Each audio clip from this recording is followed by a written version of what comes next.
Welcome into the tip-off. It's Friday heading into Memorial Day weekend, but we have a ton of things to get into. Of course, brought to you by No House Advantage. We'll tell you all about the benefits of why you should be using No House Advantage throughout the show, especially if you're betting anything from a player prop standpoint. But we have three gigantic NBA playoff games to look at from both a DFS and a betting standpoint. Also, what started out as a 13-game MLB slate, but it is slowly I don't even want to give a number right now because it might be down to 11 or 10. And from there, we're going to sneak in the NCAA Final Four. That's right, in lacrosse. Now, alongside me, of course, at Shander Show, how you follow me on Twitter, Chris Spags, Dr. Ben Rasa in the house, at Chris Spags, at JazzRaz DFS for Ben. And let me say this, first and foremost, last time I was with Spags, Ben, I learned that he is one of the top, on the channel at least, and it's a lot of people, 55K and more, one of the top MLB The Show players across the board, like challenging people on the show. Now, today I found out before the show a nugget about you, and this is brand new news to me, that you're not a doctor. The hits keep coming, man. Yeah, and I've never played MLB The Show, so there's another nugget for you. I would be easy target for Spags there, but no, this is long overdue. Chat, me and Eytan, first show together, so we're gonna work on the chemistry on the fly. But I'm very excited to get into a little lacrosse, certainly the NBA playoffs, and some bases. I would say, though, the one thing that made me think when Eytan told me before the show that he was like, so Ben, he's a doctor, huh? And I was like, oh, no, he's not. That's just a bit that we did one day on the show that somehow stuck. And I do wonder what percentage of people out there have watched the show. Like the tip-off gets, 1,000 or so people watch the show every given day, maybe more than that on some good days. And there has to be like a good 50% clip of people now who, Ben, you've done nothing to deserve it, but these people will forever die thinking that you are a doctor. So no joke. Obviously we're all fortunate here, really good exposure with Awesemo, and we get a lot of Twitter followers. When this bit started, I'm getting followed by a decent amount of people in the medical field. I swear to God, like random people, hospitals. And I'm just like, dear God, they are not going to like this golf content, but you know what? That's cost of doing business. I'm not going to hate on the new followers. Come on. I'm sure surgeons, I'm sure anybody, it could be an orthopedic. Exactly right. People they got money to blow. Play DFS. Yes, expendable income. Isn't that the term, right? So you're in good shape right there. See, you can lead the entire medical, and maybe it was a PhD, maybe you had like 6 degrees, and here you are just slumming it with us every now and again on Awesemo. I didn't know what it was, but it's not going to detract anything as far as the expertise that you continue to give away, you and Spags, that will hit today. But it didn't deflate. It's just news to me because it's such a seamless conversation with Kayla, with Spags, with Eric, anybody that's on the show that's work that I've seen. And it's always like, oh, the Dr. Ben Rasa prop of the day. And I'm thinking, all right, well, this is a heavily PhD or MD research prop. Yeah, that's the level of research Ben puts in each day goes to the PhD libraries, digs into LexisNexis. It's amazing to see the kind of PhD level research that goes in. But honestly, I want people to believe it more often than not, because there's going to be a controversy where Ben has to apologize for me doing a silly bit that led to this all to start in the first place. And that's what brings me joy here. Fair enough. All right. Let's look at it. And as a reminder here, just explaining the benefits of No House Advantage, if I can. And guys, I'm in PA, Philadelphia, where everything sports betting has been legal for a little bit. We're waiting for the app to go live, but it's just all part of the Awesemo Plus package. The $29.95 a week, you have access to the No House Advantage as well on site. And I just sit here and use it. And I tell people too, as far as, hey, I'm looking at what I have here, No House Advantage. We talk about props on the radio shows that I do. And this week, we simply just looked at No House NHA alone, and we played 8 to 10 props a night. And the worst we did was 65%. That was the worst that we did. And this is just amazing what you have access to and how you can use it to play, yes, on the actual app, where you can use our promo code Awesemo and get a $20 match. But it's really for anybody across the board who's betting player props, as we're going to talk about a little bit more. But I love it. This is one of the few things right away that I saw, which is so unique, that could be used from both the DFS and the sports betting world. So just a quick reminder as far as real life application. right? I can't make that up and on tape with it as well. All right, so we have a lot of things happening here. Want to remind you about the show as we hit the bad beats. We'll go into the NBA playoffs as well, and a very special look at the NCAA Final Four. Like, smash, away, subscribe, share. You don't want to miss these shows, really. And you want to hit the notification bell, so that's not the case. So let's look at bad beats. We saw the beat down by Milwaukee. This thing looks like it's already over in the NBA playoffs. Baseball as well looked like some unders, a little more so than not. And then PGA action that we have. So Dr. Ben Rasa, let's start with you, sir, as far as any bad beats. So it's all right. I like the Bucks. We talked about that on the show yesterday, Spags. I did think they were going to be able to get up 3-0. The problem for me was that I really thought that Miami could stay competitive and that Giannis would have to be the catalyst on offense. And that's just not the case. Drew Holiday's controlling it. They're getting contributions across the board. So Giannis was underwhelming, even though the Bucks, I was very happy to see them take the dominant 3-0 lead. Yeah, that was a bit of a downer, I would say, overall for me, too. We talked about on the show that, to me, this is the backs against the wall spot. We're going to have a few of those tonight, too, where you're down 2-0. You can't go down 3-0 because you have really no chance at all of winning the series at that point. I did think Miami would get there, and they just didn't get there in a way that was useful. Guys like Goran Dragic weren't the best plays. Guys like Dante DiVincenzo hurting his foot killed me in DFS, too. Not my favorite thing, but I just feel like them going down limply is really the saddest part for Miami, where I'm not a Miami Heat fan by any stretch, but I did think they would bring a series here that, two teams that seem to kind of hate each other. Milwaukee, though, really proving that maybe we underestimated them going into the playoffs, and maybe something to keep in mind if you are still thinking about your championship bets. The Bucks, I think, a team that are looking like world beaters right now, at least in this one matchup.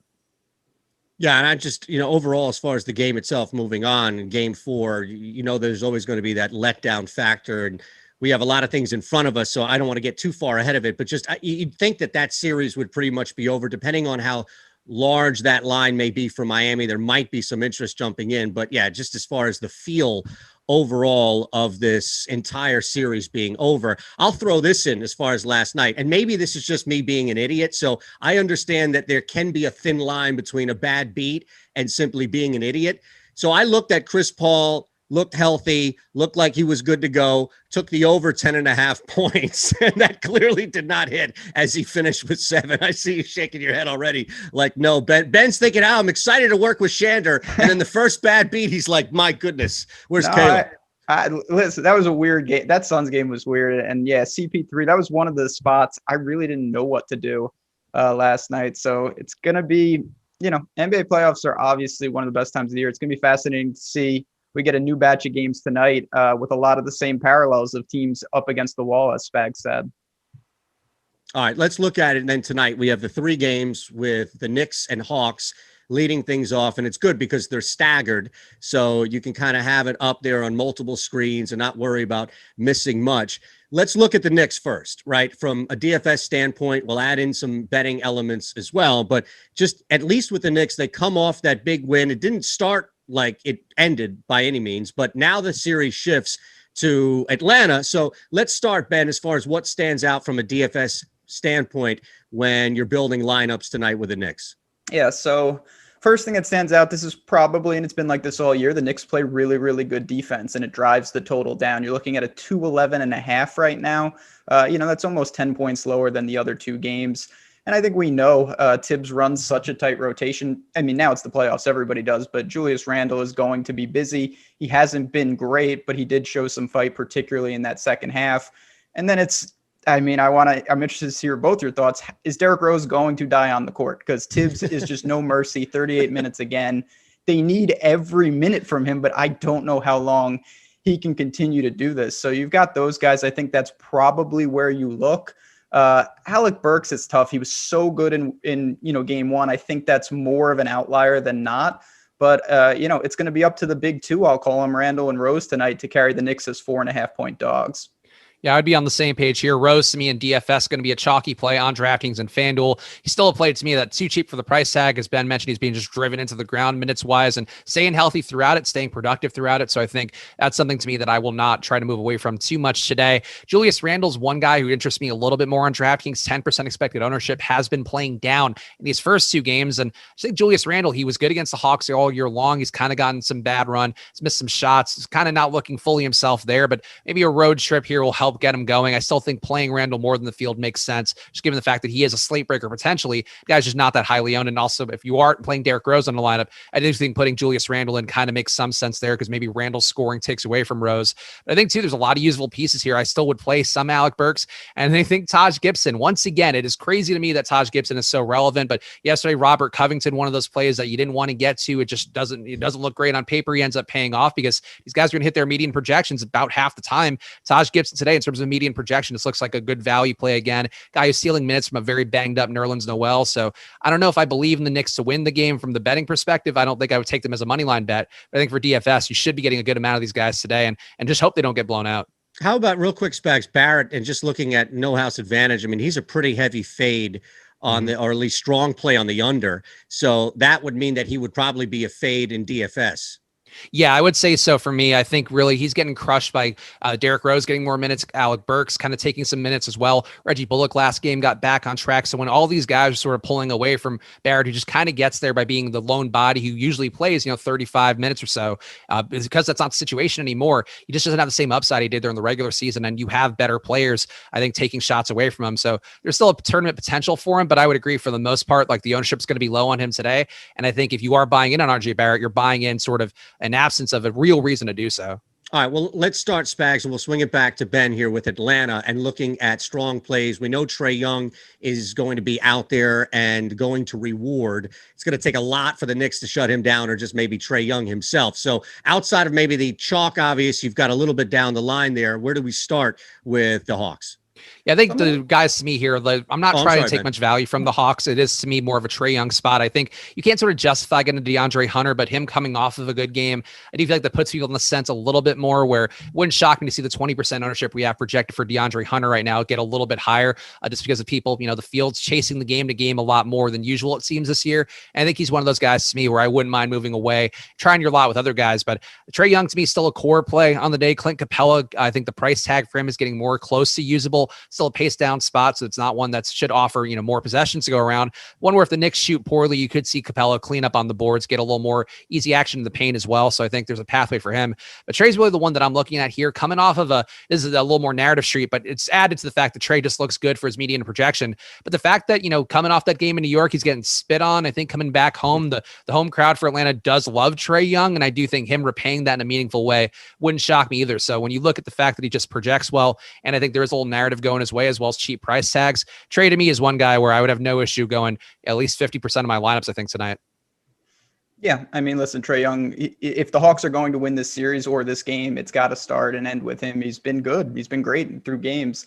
Capela on the inside, you just mentioned, just looking, one of the things that Eytan was talking about before the show, how all these things are correlated. And it's true, you can get a good indication of what we're looking at in DFS by looking at OddsShopper. And Capela's boards right now, you're up to 14.5. So that's just showing you if he can get 10 points, you're looking at the double-double bonus for sure, barring something really unforeseen. I think the wild card for me is John Collins. He was non-existent in game 2 because he was in such bad foul trouble. He only played 15 minutes. He's going to be out there for the mid-30s. So I think people, if you're looking to roll the dice a little bit, the price is, I don't think it's a great price, but I also think the ownership won't be there in any large extent. So if he stays out of foul trouble tonight, I think John Collins could have a big bounce back game.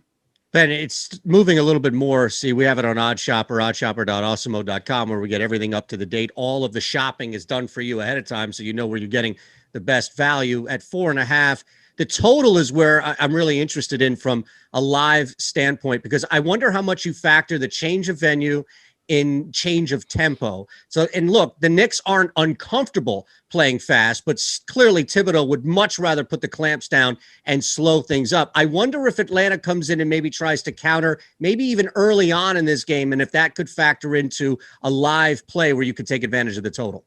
Yeah, I mean, I think you can, pick up, particularly in series, there's themes, there's ebbs and flows in these games. So live betting is something absolutely you can take advantage of, and particularly with pace. You can never predict. We'll talk about the Mavericks and they're like 70% three-point shooting soon enough, but you can always kind of get a feel for the pace. And if you can get that right, you're more often than not going to be able to capture some value. So I like that call of maybe feeling out how does Atlanta approach this game, and will the Knicks play ball in terms of pumping up the tempo? Yeah, you just have to catch it right on the upward swing of the wave, because you can't wait for a 46 to 40 first quarter and then sit there and say, what the hell happened to the value? Nets are up 2-0. And, let's look at this here as far as where we have this series and where we've been with this series. Sorry about that. Did you lose me, or are we good? No, you're good. Oh, okay. Good. So let's look at this where it's 2-0.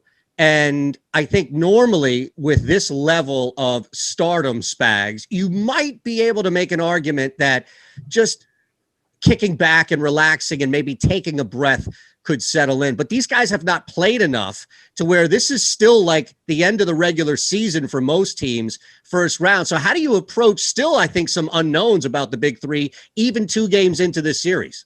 Yeah, I would say the questions really are, can these guys have meaningful upsides game to game that you can rely on at their price tags with where they are? Because, these are guys who really have cut their usage down in sort of the name of keeping the team running the right way. But still, they are guys who can each on an individual day put up a 35% usage rate, and it wouldn't be shocking and it wouldn't be anything outside the flow of the game. So that makes them tougher to me in playing tournaments. And I think the ownership today is going to reflect that as well, where the other day these guys were all, I think, around 20%, or at least were projected for that. And I think came pretty close. Some of them a little bit higher, like Kevin Durant. But in this spot today, I think people will be less inclined to go there, because you did see people get burned by playing Kyrie. I think Harden to a certain extent burned some people because of the price tag on him. So to me, I think the move is just to sort of get some tournament exposure to these guys and let it ride. The one that I'm really looking at, though, is Nicholas Claxton today, or Nick Claxton, I guess. I don't know why I'm calling him by his full name like I'm his mom. But I think Nick Claxton's one of those guys to me who could get some minutes if Jeff Green is out today. I think that's the way that it was blowing this morning in terms of him not being available, but I'm not sure if that got confirmed yet. But if he's out, you're going to see a few more minutes to spread around. And I do think a guy like Claxton at 3,100, to me, he's one of those guys at a price tag that you have to get some exposure today, because it's probably going to make the rest of your lineup look really good.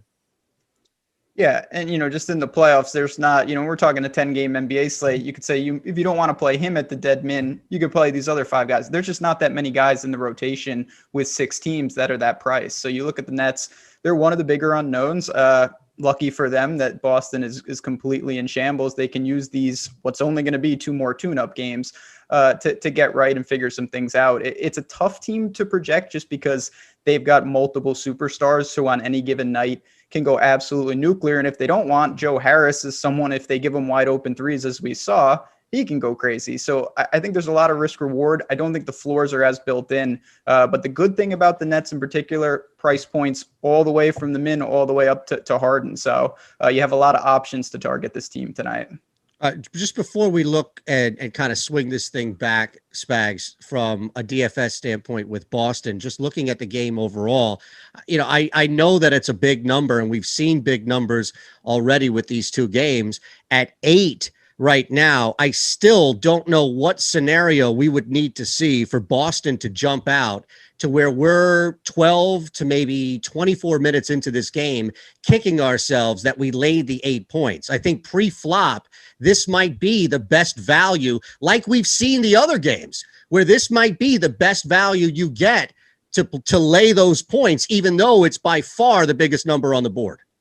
Yeah, I don't know. I mean, maybe Ben will feel differently about it, but I still, and this has been me taking idiot bets all playoffs so far, where I thought Miami would come through again yesterday, as we talked about earlier in the show.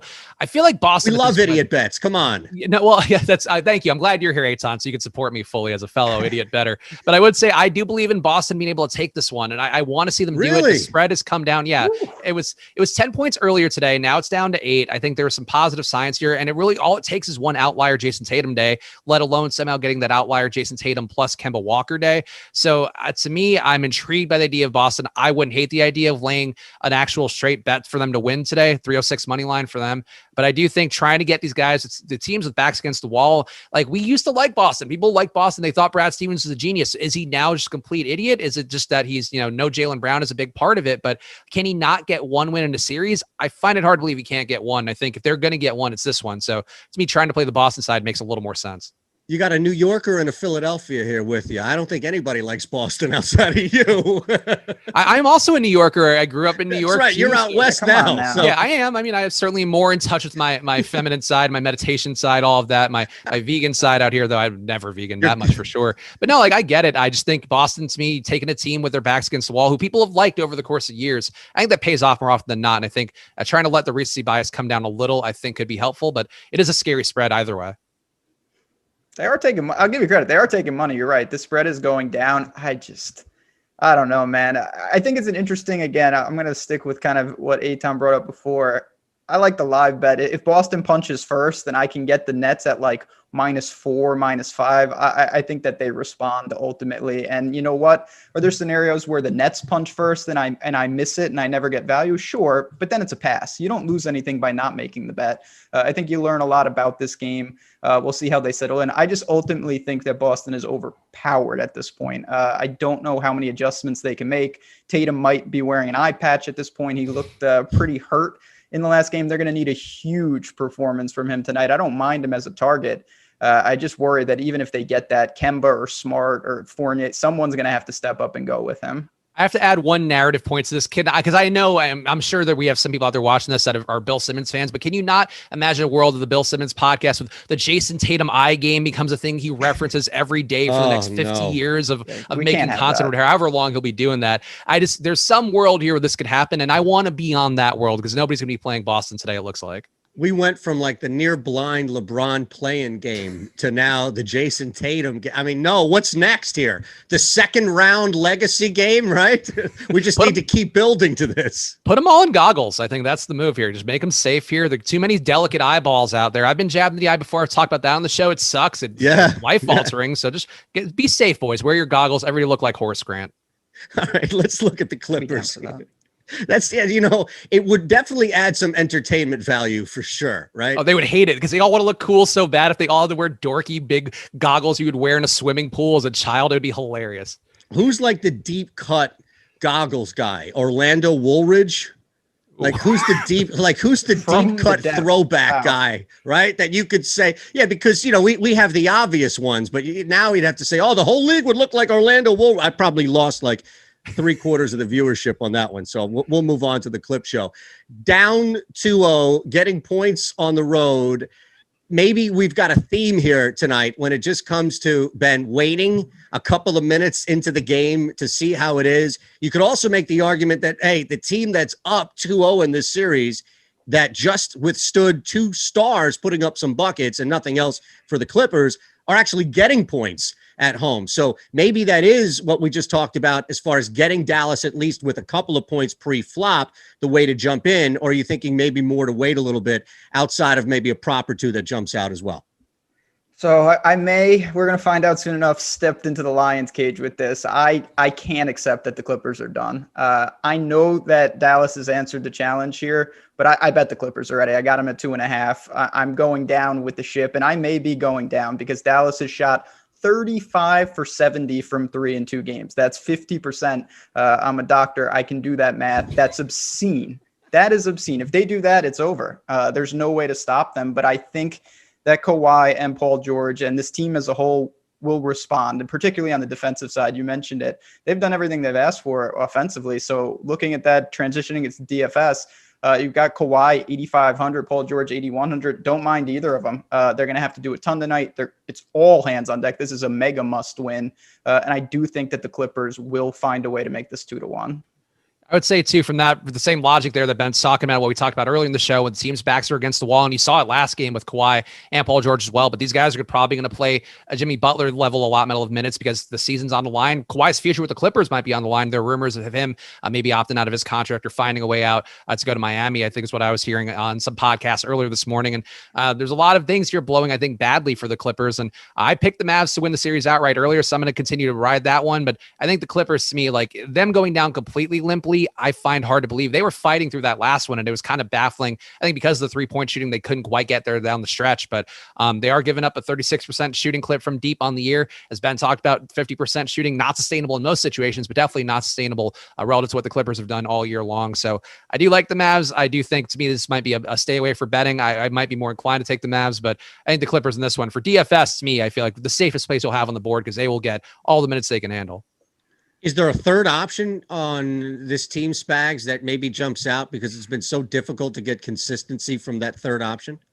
I think for price tags and for DFS, maybe more than a real life perspective. And there's certainly some risks to him, but Reggie Jackson at the price tag, I think, jumps out as a guy who did earn some extra minutes last game, did shoot a little better than the alternatives. And I think we did see the Rondo ebb the other way last game, which I think we warned about on this show. I know I mentioned on some of the content where people defend Rondo in the DFS community like he's a family member. And I think that's something to keep in mind, that people will continue to play Rondo. That said, like, he just got a bad luck with minutes where you saw Reggie Jackson be more effective. You saw Patrick Beverley play some better defense the game before. Rondo had them killed defensively, where I think he's what basically cost them that game down the stretch of game one. But in this spot, if things get desperate, you kind of have to be ready for all the pivots here. So play some Reggie Jackson. I would say play some Beverly, play some of Rondo as well, because the Clippers will do anything to win today. So when you do get to that level, it's going to be about riding the hot hand more than as sort of the rotations going in and what they normally are.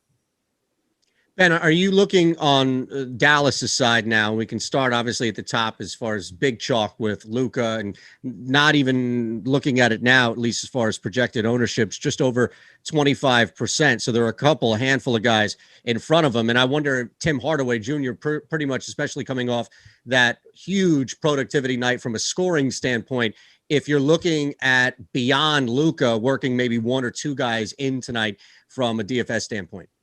Yeah, I mean, Luka's Luka. He's going to do his thing. He's been phenomenal. And Tim Hardaway Jr. honestly has been the catalyst. If he shoots like that again, it's going to be extremely dangerous. I just don't know if he can do that. I think the obvious value is going to be Maxi Kleber. I think we see that. The minutes are going to be there. We have him projected for 32. If he gets anything like that at a sub 4K tag, 3,700 on DraftKings, he's going to be very, very popular, but I think it's warranted. And then you look at the rest of the team, I'm not super sold on those guys. I think I'd rather look elsewhere in the other games, but you've got Luka, you've got a pay down option, and certainly the Mavs. I mean, I know I just said I bet the Clippers, but it's not like the Mavs are going to roll over and die just because they're at home. Like, they want to just stomp this out immediately. I expect them to show up tonight. I just expect them to lose.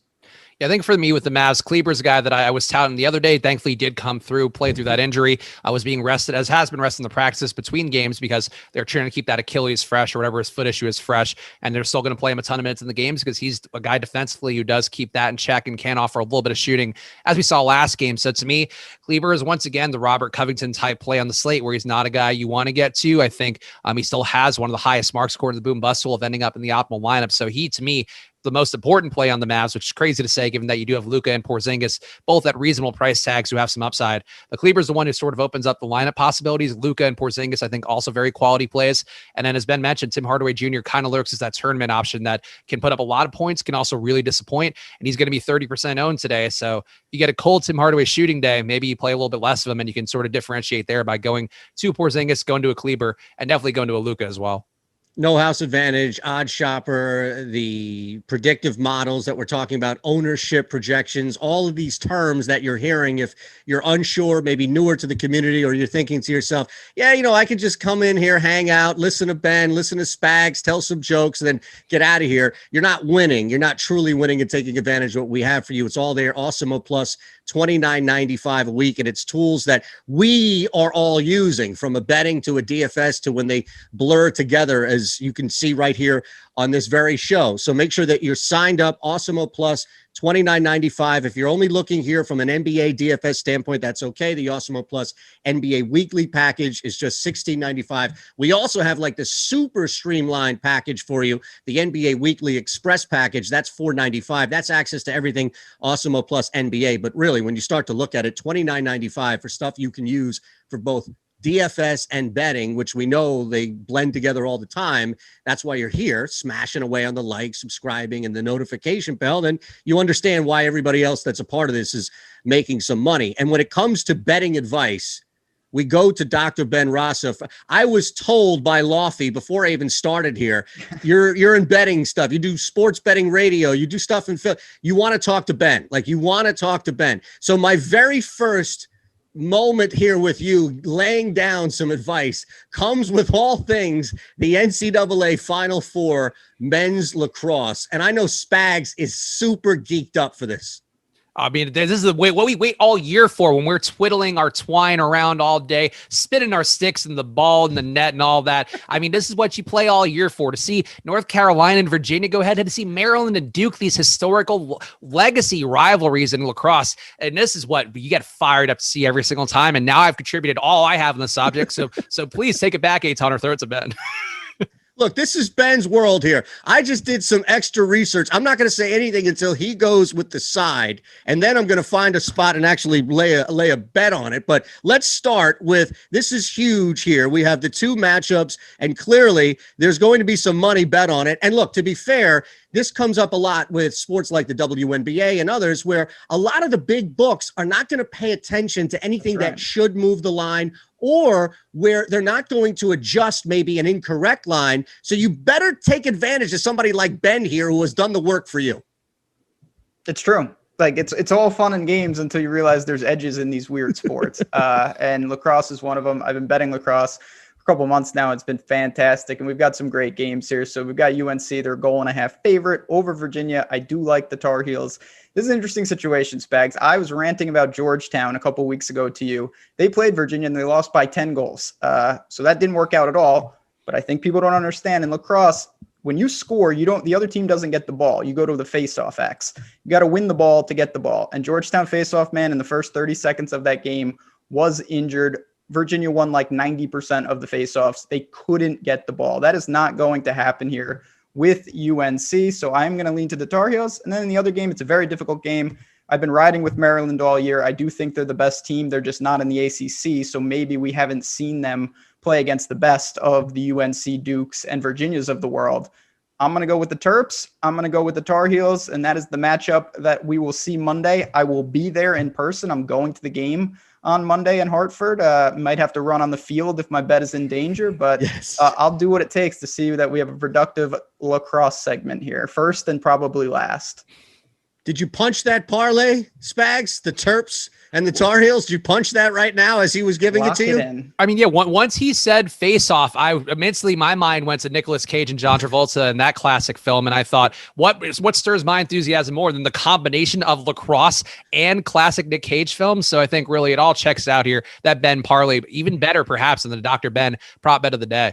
What a bad movie. I'd rather watch the two of them with their faces off than that movie again. Come on, Spags. No, that's unfair. You must not have a love for ironically bad / good films enough. Like I do. Really, every 80s action movie, every Nick Cage movie, I think just go through the whole IMDb, but you got to find joy somewhere, and that's one of mine. Fair enough. The one with Shoe is probably the only one that I would take him seriously in. So that's fine. We're not going to go down a Nicolas Cage rabbit hole here. I promise, by any means. All right. So there you have it. You have the Terps. You have the Tar Heels. I don't want to hear any excuses on Twitter. I don't want to hear any excuses watching this show next week, or if I'm back on next week, about why you didn't play Dr. Rasa's two-way parlay in the Final Four here for the men's lacrosse. It's gonna be a good one tomorrow. You get that, then you get some extra funds for a little NBA shenanigans. Set your Memorial Day off right. We're gonna have some fun tomorrow.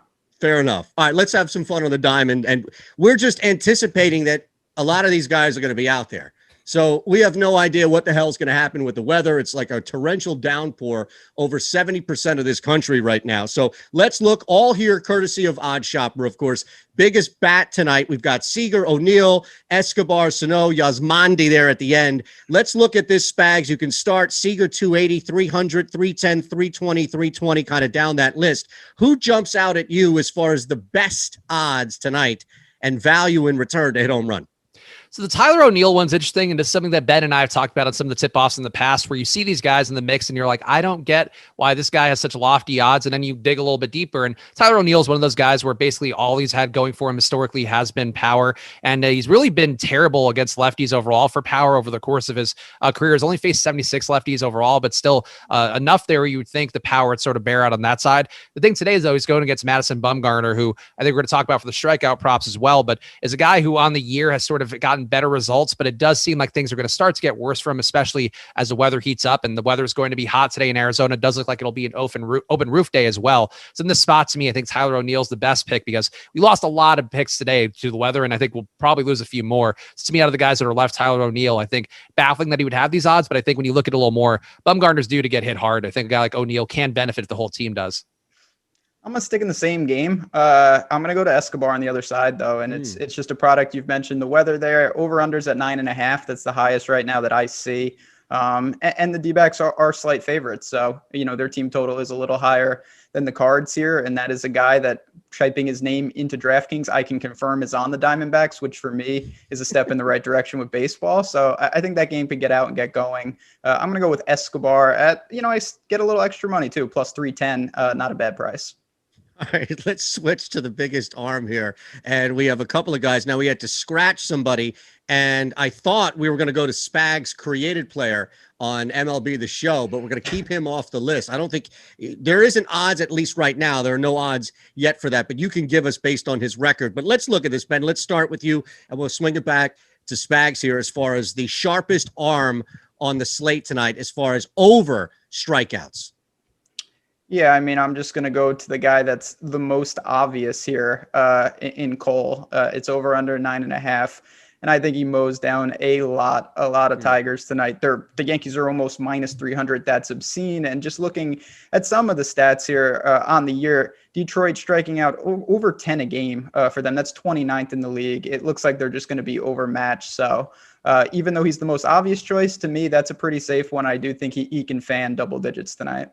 Yeah, I think yesterday we got a little more creative with some of our strikeout picks where I think Sonny Gray did hit his. I know that was my pick yesterday. I think Bassett. Ben, you had Bassett too. Bassett had a monster day, had the best day of everybody on the slate. So we got that going. But obviously that means today will go poorly. But I will say Garrett Cole's the obvious pick here. And it's just everything lines up for him. He's got a monster 38.5% carry rate on the year. Also going against the Detroit team that strikes out at a 27% clip. So, in a spot where there's some of these other guys like Shohei Ohtani going against Oakland, he's facing a team that does have dangerous power that also can draw some walks, that also gets on, there's a lot of things that are bad for Ohtani in that spot. They don't strike out a lot, whereas Detroit is just god awful. And this line, I think, should probably be closer to 10.5. And if it honestly might not shock me if it's come up a little bit on the books, but Garrett Cole, top DFS play on the day. Normally, if that is the case, you could sort of go a different direction for your bets to try to hedge a little bit, but he's in such an obvious spot here where I think Garrett Cole has a very high probability to break the DFS slate. And you should also probably try to benefit by taking this prop bet. The rest of the guys have pretty low numbers, at least compared to Cole. So is there, and maybe there isn't, right? We don't have to bet everything, right, Ben? So is there an obvious under here, or maybe there are stayaways when it comes to that play? Yeah, I mean, like you said, every bet that you don't make, no danger there. So it's good to be selective. I think what Spags said, though, earlier a little bit with Bumgarner, I wouldn't be stunned to see that game get going. And obviously, if there's a lot of runs put up, he may not be around to get over 5.5. So just looking at that total, I wouldn't mind taking a small position on that under. Yeah, I'm on the same page here. That's one that jumped out to me. He's facing a St. Louis team that gets on base at an extremely high clip against left-hand pitching, and pretty much all the hitters in the lineup, besides the bottom of the order guys and Johan Oviedo, the pitcher, they all get on base at a very high clip. So Bumgarner, to me, there's a lot of signs for him that I think indicate things could get worse in matchups like this one. And Bumgarner throwing about 4 pitches per at bat is going against these guys for the most part. That's a pretty high number, and one that going against a team that does draw walks well, you can see Bumgarner's pitch count kind of drop off a cliff, or just him eating up all his pitches in a few innings. And I think either way, it's a bad recipe for Bumgarner, especially when you combine it with the heat and St. Louis just overall competency. All right, now I'm not sure where we're going here. If we're going to go back to the NCAA Final Four and hit an over goals, or maybe there's an under saves is concerned, or maybe we'll just go back to the NBA playoffs because that's a pretty big thing as well. And I'm seeing this here. 19-8 is the record for Dr. Ben Ross's prop bet of the day with Dr. Ben. And that's after an L, looks like, from last night where Giannis couldn't get over that 28.5. So still a pretty damn good record overall. So I don't know if you will never, ever bet on Giannis again as a result of that, Ben. But beyond that, you need to tell us about your Dr. Ben Rossa prop bet of the day. Yeah, I will say just real quick, I always like to get a complaint into every show. I'm heavily invested on the Bucks series, and it was great to see them go up 3-0. But there was a part of me that was very mad because last year I bet them so heavily in this exact series, and this is what should have happened. And seeing this, it makes me more disturbed at what happened in the bubble with these same teams. But you know what, Eytan, we are gonna bounce back right here. We are going to the NBA. We are going to the Mavs Clips game, and I'm going to Luka. His over-under on assists is 9.5, slightly juiced to the under, -120, but that's a good enough price for me. I think even if the Mavs win, we could see him take upwards of 30 shots again, and it's going to be done with the points. I don't see him distributing a ton. It's not like he can't do it, but it's a product of a couple things. One, I think he's obviously going to be in a score-first mentality. And two, assists are only good if they make it. And right now, everyone on the Mavericks is maximizing every open opportunity. But I don't think we're going to see that nearly as much tonight. And looking overall on the season, the Clippers are one of the best teams in denying assisted points. You know, they kind of make people play iso ball. They're fourth in the league, only allow 22.5 assists per game. I don't think these three-point shooters are going to shoot nearly as efficient. So the Luka opportunities to get assists, I think, will be marginalized. And I'm going to call for under 9.5 tonight. Wow. Spags, are you going to pound that now? Yeah, I mean, I think it's a tough one. I do have Luka projected at 9.6 assists tonight, so I'm right there with the line. Round down for me, Spags. So, I mean, I support Ben for the most part when it is a coin flip like that, but Ben's running cold right now. I don't know if you guys are noticing. So we have not gotten to the 20 win mark, and I'm getting a little concerned at this point. So I think I would take the under just because Ben is supportive of this idea. And I also think one thing that does benefit of Luka in this spot and this particular under bet is that there is a pathway for the Clippers to just win this game outright and smoke Dallas, because Dallas is due for that negative regression in three-point shooting. I am a believer in the Mavericks for the series, but I do think if they're going to give one game away, it's probably this one at this point. So in this spot, I think, to me, I have no issue taking the under, but as a Luka believer and a Mavs believer, and also a believer, honestly, in the Clippers, just kind of the wheels falling off here once again for them, I do have some concerns for it. But Dr. Ben is a doctor for good reason, as we talk about here, a fully accredited doctor. So never question that, no matter what we said earlier in the show. The money doctor. I love it. No, and the under 9.5, you want to find the best value, of course, at OddsShopper.com, where you can get everything across the board, from player props to just game bets, overs, totals, and live games, before they go live, just making sure that you have the best possible value before tip, puck drop, first pitch, what have you. All right, speaking of props and speaking of another platform that we continue to use here on Awesemo Plus, it's the No House Advantage Prop or Not. And we have three of them to get into. No house advantages, props of the day here for key players. And again, it's so simple. Anybody who's betting props, you're not using this and you're part of the Awesemo Plus community, I don't know what you're doing. You're wasting your money, because you already have work done for you with predictive models from some of the smartest people and top technology that's available. So what are you doing sitting there guessing? It doesn't make any sense. That's why we have this show for you as well, to kind of blend the two together. Let's start. Spags, Reggie Jackson, 6.5 points. What are you feeling? So this is one that, based on the minutes that Awesemo was projecting for Reggie Jackson, who did play just over 30 minutes last game, it does seem like this one is going to be one of the better overs on the board. Let me just make sure that I have the most recent numbers in front of me, but Awesemo had this as the best over with an 80% chance of hitting today. And I do believe in Reggie Jackson as one of those value plays, and guys who is part of the Clippers rotation, just them kind of needing to score a little bit more, needing to get defense and scoring at the same time, which is the issue they're having with playing Rondo or Patrick Beverley, is that Beverley right now can't shoot much. He's still a competent enough defender, but I think is banged up, or maybe that's regressed too, whereas Rondo can create plays and create options and all of that, but can't defend for anything. Reggie Jackson is the mama bear in this scenario, where he does a little bit of both. So I think there's a pathway for him to get more minutes here, and that's what Awesemo's got as one of the best bets on the board. So I think this one today on No House Advantage should probably be a 10 or a 9-pointer for most people out there. Yeah, and in addition to Awesemo, just look at what Vegas has. Right now, this is lined at 9.5 in the market. Yep. So you're stealing 3 full points of value. That's massive on a prop like this. So you just look at that. This line, if it was at 6.5 for Vegas, it would be severely juiced to the over, and you don't have to do that on No House Advantage. So you can take advantage, get right there, and push over on Reggie Jackson tonight.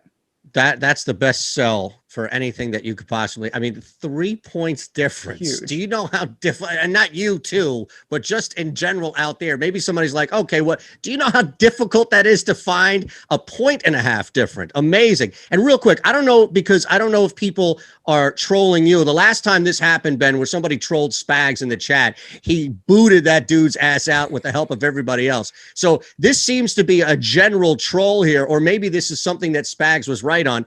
I already see the the Rondo love coming in after the Reggie Jackson stuff. Fade Jackson for Rondo. Rondo's better. You might be onto something, or maybe they just know how to get under your skin. I'm not sure. I know it's the people with Rondo. Like I think, for as much as I like to take credit for stirring people's interest or hatred in varying ways, I do think it's just a spot where people just like, they love Rondo. And I get it. Like Rondo's so productive. He's been a great fantasy player, but even that has been taking a downturn this year. And I just think when you look at the defense and where the struggle's been, like the Clippers have not been able to stop the Mavs. And that's, what we talked about all show, the 50% shooting in the series, like that's an outrageous number to have. And Rondo's not going to help that. The only way they go the other way with Rondo is if just everything else isn't working. So there's a pathway for Rondo to get there. But yeah, people just love Rondo. People will, honestly, I think there are a lot of people out there who would passionately kiss Rondo on the face if they could. And I respect that. He's a beautiful man, has done a lot of great things over the years, but that's not the move for me. I just think there's a lot of things blowing against him and just showing that they're going a different direction.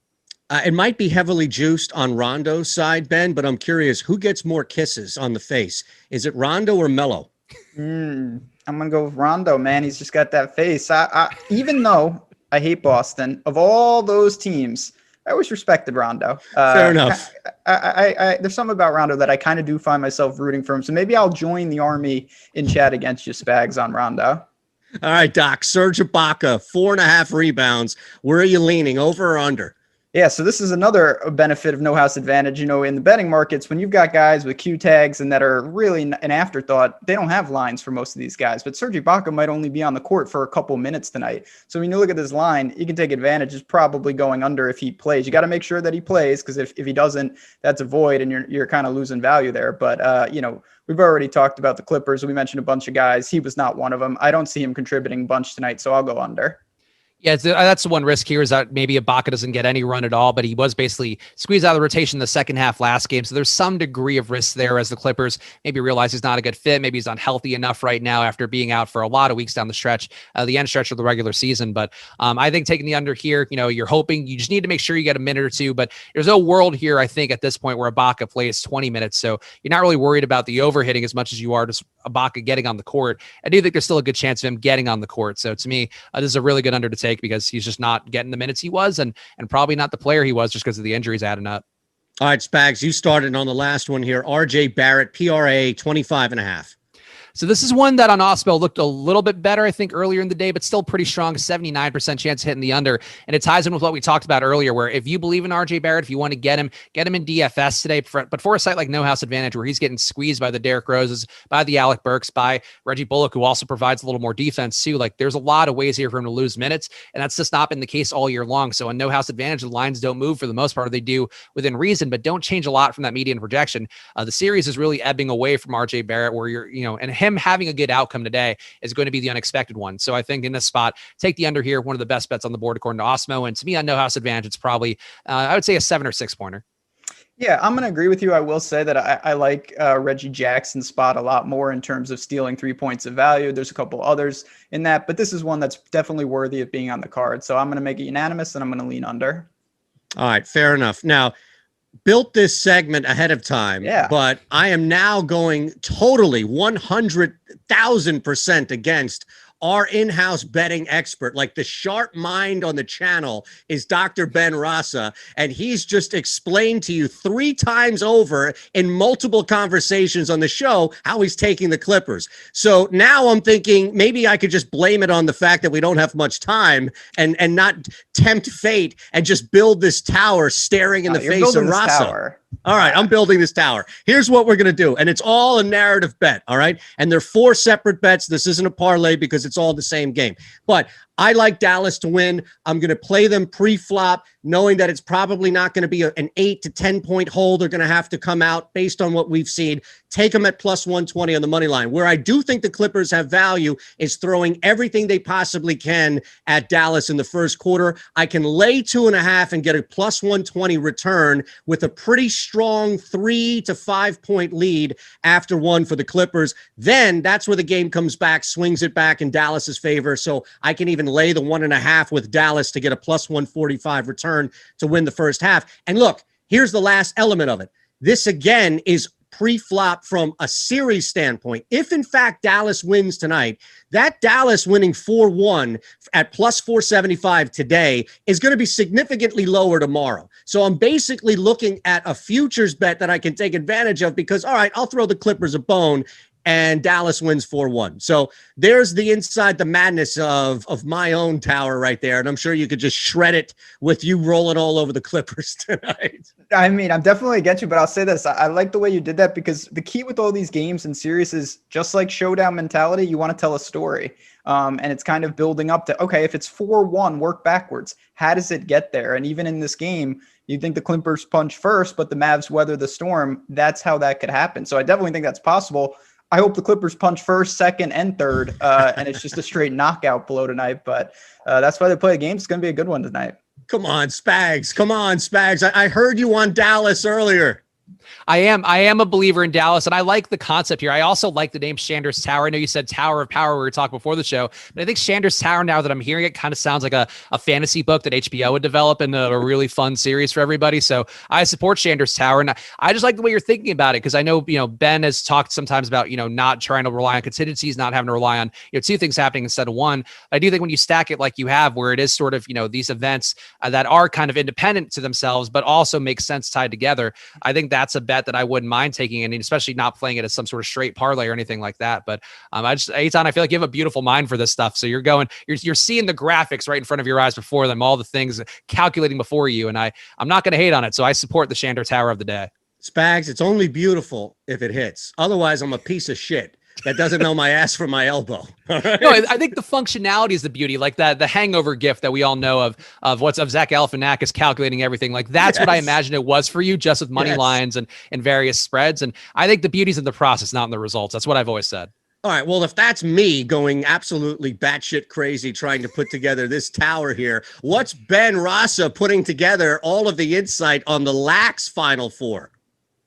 Oh yeah, well that needs a new name. If I hit these lacrosse games, I do like that name though. I'm going to make that unanimous too. Shander's Tower. That is, I would probably sacrifice being a doctor if I got a tower. That's pretty legit. No. The show dies if you're not a doctor, Fine, sir. I'll stay a Okay? doctor. I think the real bit here that's left to come from the lacrosse thing, and unfortunately we didn't get to the lacrosse early enough in the year, but the bit would have been doing Lax Bro Ben, where he has to wear a penny on the show and hold like his stick and like no shirt underneath, just wearing the Lax penny, showing off the guns. I think that was where we needed it. He just says stuff like chill, bro, and whatever, and has maybe a little flow going. Like that was the angle. I used to be a Lax Bro. I used to have the flow. I played lacrosse. Those were the days. It's never too late to get the flow back, Ben. We'll see what we can do. All right, let's wind down here. Reminder, Loughran and Adam are coming your way at 5 o'clock Eastern. That's the top of this hour here with the NBA Deeper Dive. So we can try and jam some stuff in here at the end as we have a minute or two before we get out of here. We have to play the sounder, good dog, bad dog, so we can at least start there. Good dog, bad dog. Spags? Oh, am I supposed to make a sound too? Yeah. Okay. No, that's Tyler played the sound. I'm not doing it. I make the sound. Well, first of all, whenever Kayla tells me to bark, I mean, I'm a man, Eytan. Whenever Kayla tells me to bark, I'm going to bark for a lady. But go ahead, intro the rest of the bit. No, that's it. Real life, no such thing as a bad dog, and a lot of underdogs may have no chance in their game. So let's target the good dog, the bad dog. Okay, tonight. my good dog. I'm sorry. I thought you were trying to make me bark. Boston is my good dog of the day. I'm going to take them. I'm going to believe in them. I'm going to hug them and tell them it's going to be okay. Jaylen Brown does not define you. You are your own men. You can win today and not completely embarrass yourselves. And if Brad Stevens doesn't come through, fire his ass, because this is an embarrassing effort. So if they go down 3-0, I don't think they should be able to show their faces in any Boston places again, and they need to win today. So they're my good dog. Don't really like any of the dogs in the NBA, so I'm going to the ice. I think Minnesota Wild tonight have a real shot to steal that game. Plus 160. That's a good number. Not saying they win it, but at that value, I'd much rather take them than backing the Celtics. I don't think they have it. Obviously, I like the Clippers in the game. In terms of a bad dog, would be the Mavericks for me. So we're going to see what happens tonight, but I'm excited to see these games tip soon enough. I was hoping the tower might have changed your mind on that. But you did sway me.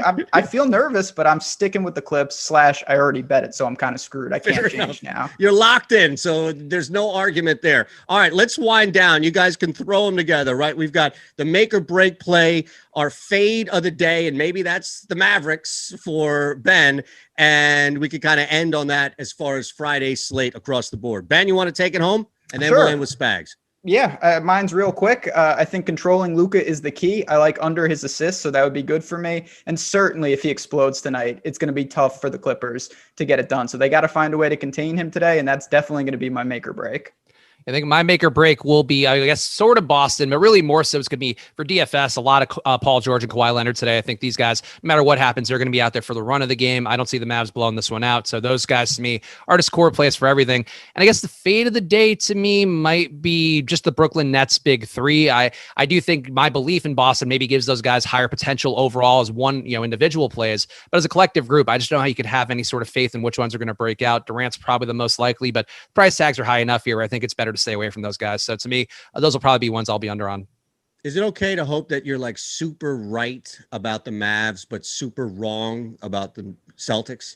That's where my wallet is right now. So I just I'm trying to balance. Hey, look, I always hope for there's worlds where we can all be right, whether it be us as hosts, whether it be the people on the YouTube channel. Like I want us all to be right and profit off of it as best we can. But at the end of the day, Eytan, if you're coming for my money, I'm not coming for anybody's money. All right. I just want to make money. I want us all to make it's us versus them. Right. So that's all this really is.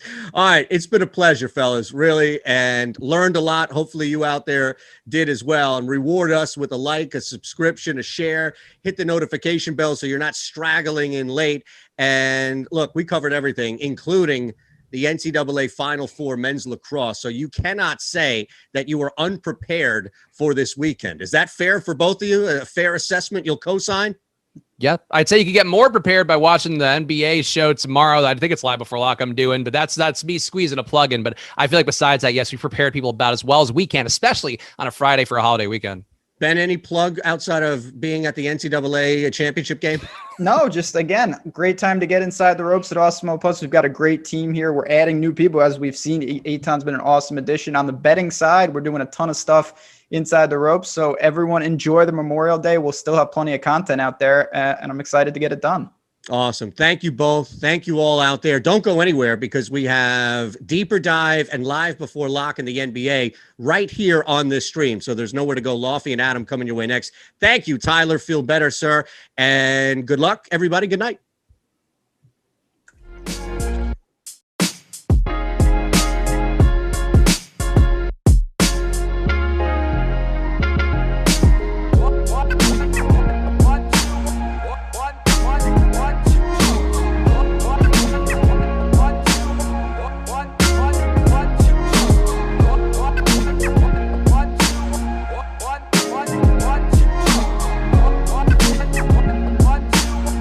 What?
Yep. What's going on, everybody? Welcome to the Awesemo.com NBA Deeper Dive presented by Yahoo Daily Fantasy Sports. I'm Dave Loughran at Laffy_D on the Twitters, LOUGHY_D, joined by Adam Scherer 5 days a week at ShipMyMoney. Bro, I tell you what, that screenshot that one of our viewers took yesterday and posted to Twitter, like, if that's no reason, if that's not a good reason just to follow the Awesemo crew on Twitter, including our CEO, Tom Kennedy, what the hell is? Easily the funniest thing I've ever seen Tom tweet. It was amazing. It's the first thing I've ever seen Tom tweet. That too, actually, yeah. Yeah, somebody screenshotted, well, they paused the video, and sometimes, you know this, like, it happens all the time. Someone will have to walk away, they'll pause the video. At least once every couple of weeks, I'll get an image, a picture tweeted at us like, yo, I paused the video and look what happened. And it always looks like I'm pumping off. So yesterday was no different. But yeah, we're happy to have you guys with us. That's a cold intro if I've ever had one. And we got 3 games today. Going to break all of them down one by one, each team at a time. We got about 57 minutes to make this happen, so hit that thumbs up. First thing, as you walk in the door, do it. We're going to get to a point where I don't even have to ask anymore. You're just going to say, you know what? I kind of like these guys. And, you know, even if you hate us, maybe you like the content. It doesn't matter. Pick one. Hit that thumbs up and subscribe to the channel if you haven't done so yet. Well on our way to 1 million subscribers, Adam. We're almost there. Almost there, yeah. Yeah, 55,100. But you know what? One day it's just going to take off, spread like wildfire. The Awesemo name will be a household name, and we'll be happy. Everyone will be happy. But hey, you guys have made it so we can keep doing this every day. And I mean this, hugely appreciated, because otherwise I don't know what the fuck I'd be doing. And I like doing this, and I like talking DFS. I like talking fantasy. Check out all the fantasy football videos I've been putting out on the channel as well. If you're in the best ball, underdog, whatever it is, even just prepping for dynasty and fantasy drafts, check them out. Let me know what you think. I'm always open to suggestions. It's a new format, new videos, and, constructive criticism always helps. But I think they're pretty good. Anyway, man, how you feeling today about this slate? Pretty much the same as the other slates recently. You know, there's a few guys, a few cheap guys that are reasonable plays, but that certainly aren't plays you're going to feel really good about. There's plenty of stuff to pay up for. There's a strong mid-range. I think it's pretty similar to what we've seen in the past, and it's why I think playoff DFS is pretty fun, because you just get such a different way of being able to build lineups, I think. Yeah, I think so too. And I guess what's kind of interesting about this slate is there are actually some spots where we're waiting on injury news. It's not big, though. Like Serge Ibaka, I guess you could say it's insignificant. Maxi Kleber, though, has played 34-plus minutes in back-to-back postseason games. And then more so than anything, Nerlens Noel, we'll get into all of this. Adam, he's probable, but he was awful last game, first of all. And Tom Thibodeau has an infatuation with Taj Gibson, who is now, for injury purposes, one reason or another, closed out both of their 2 playoff games. And what happens with the guard rotation in LA with the Clippers down 2 games to the Dallas Mavericks? So yes, you might think that these slates get repetitive, but there's a lot of untapped information that we have to get into for this slate that we haven't touched on for any of these games yet.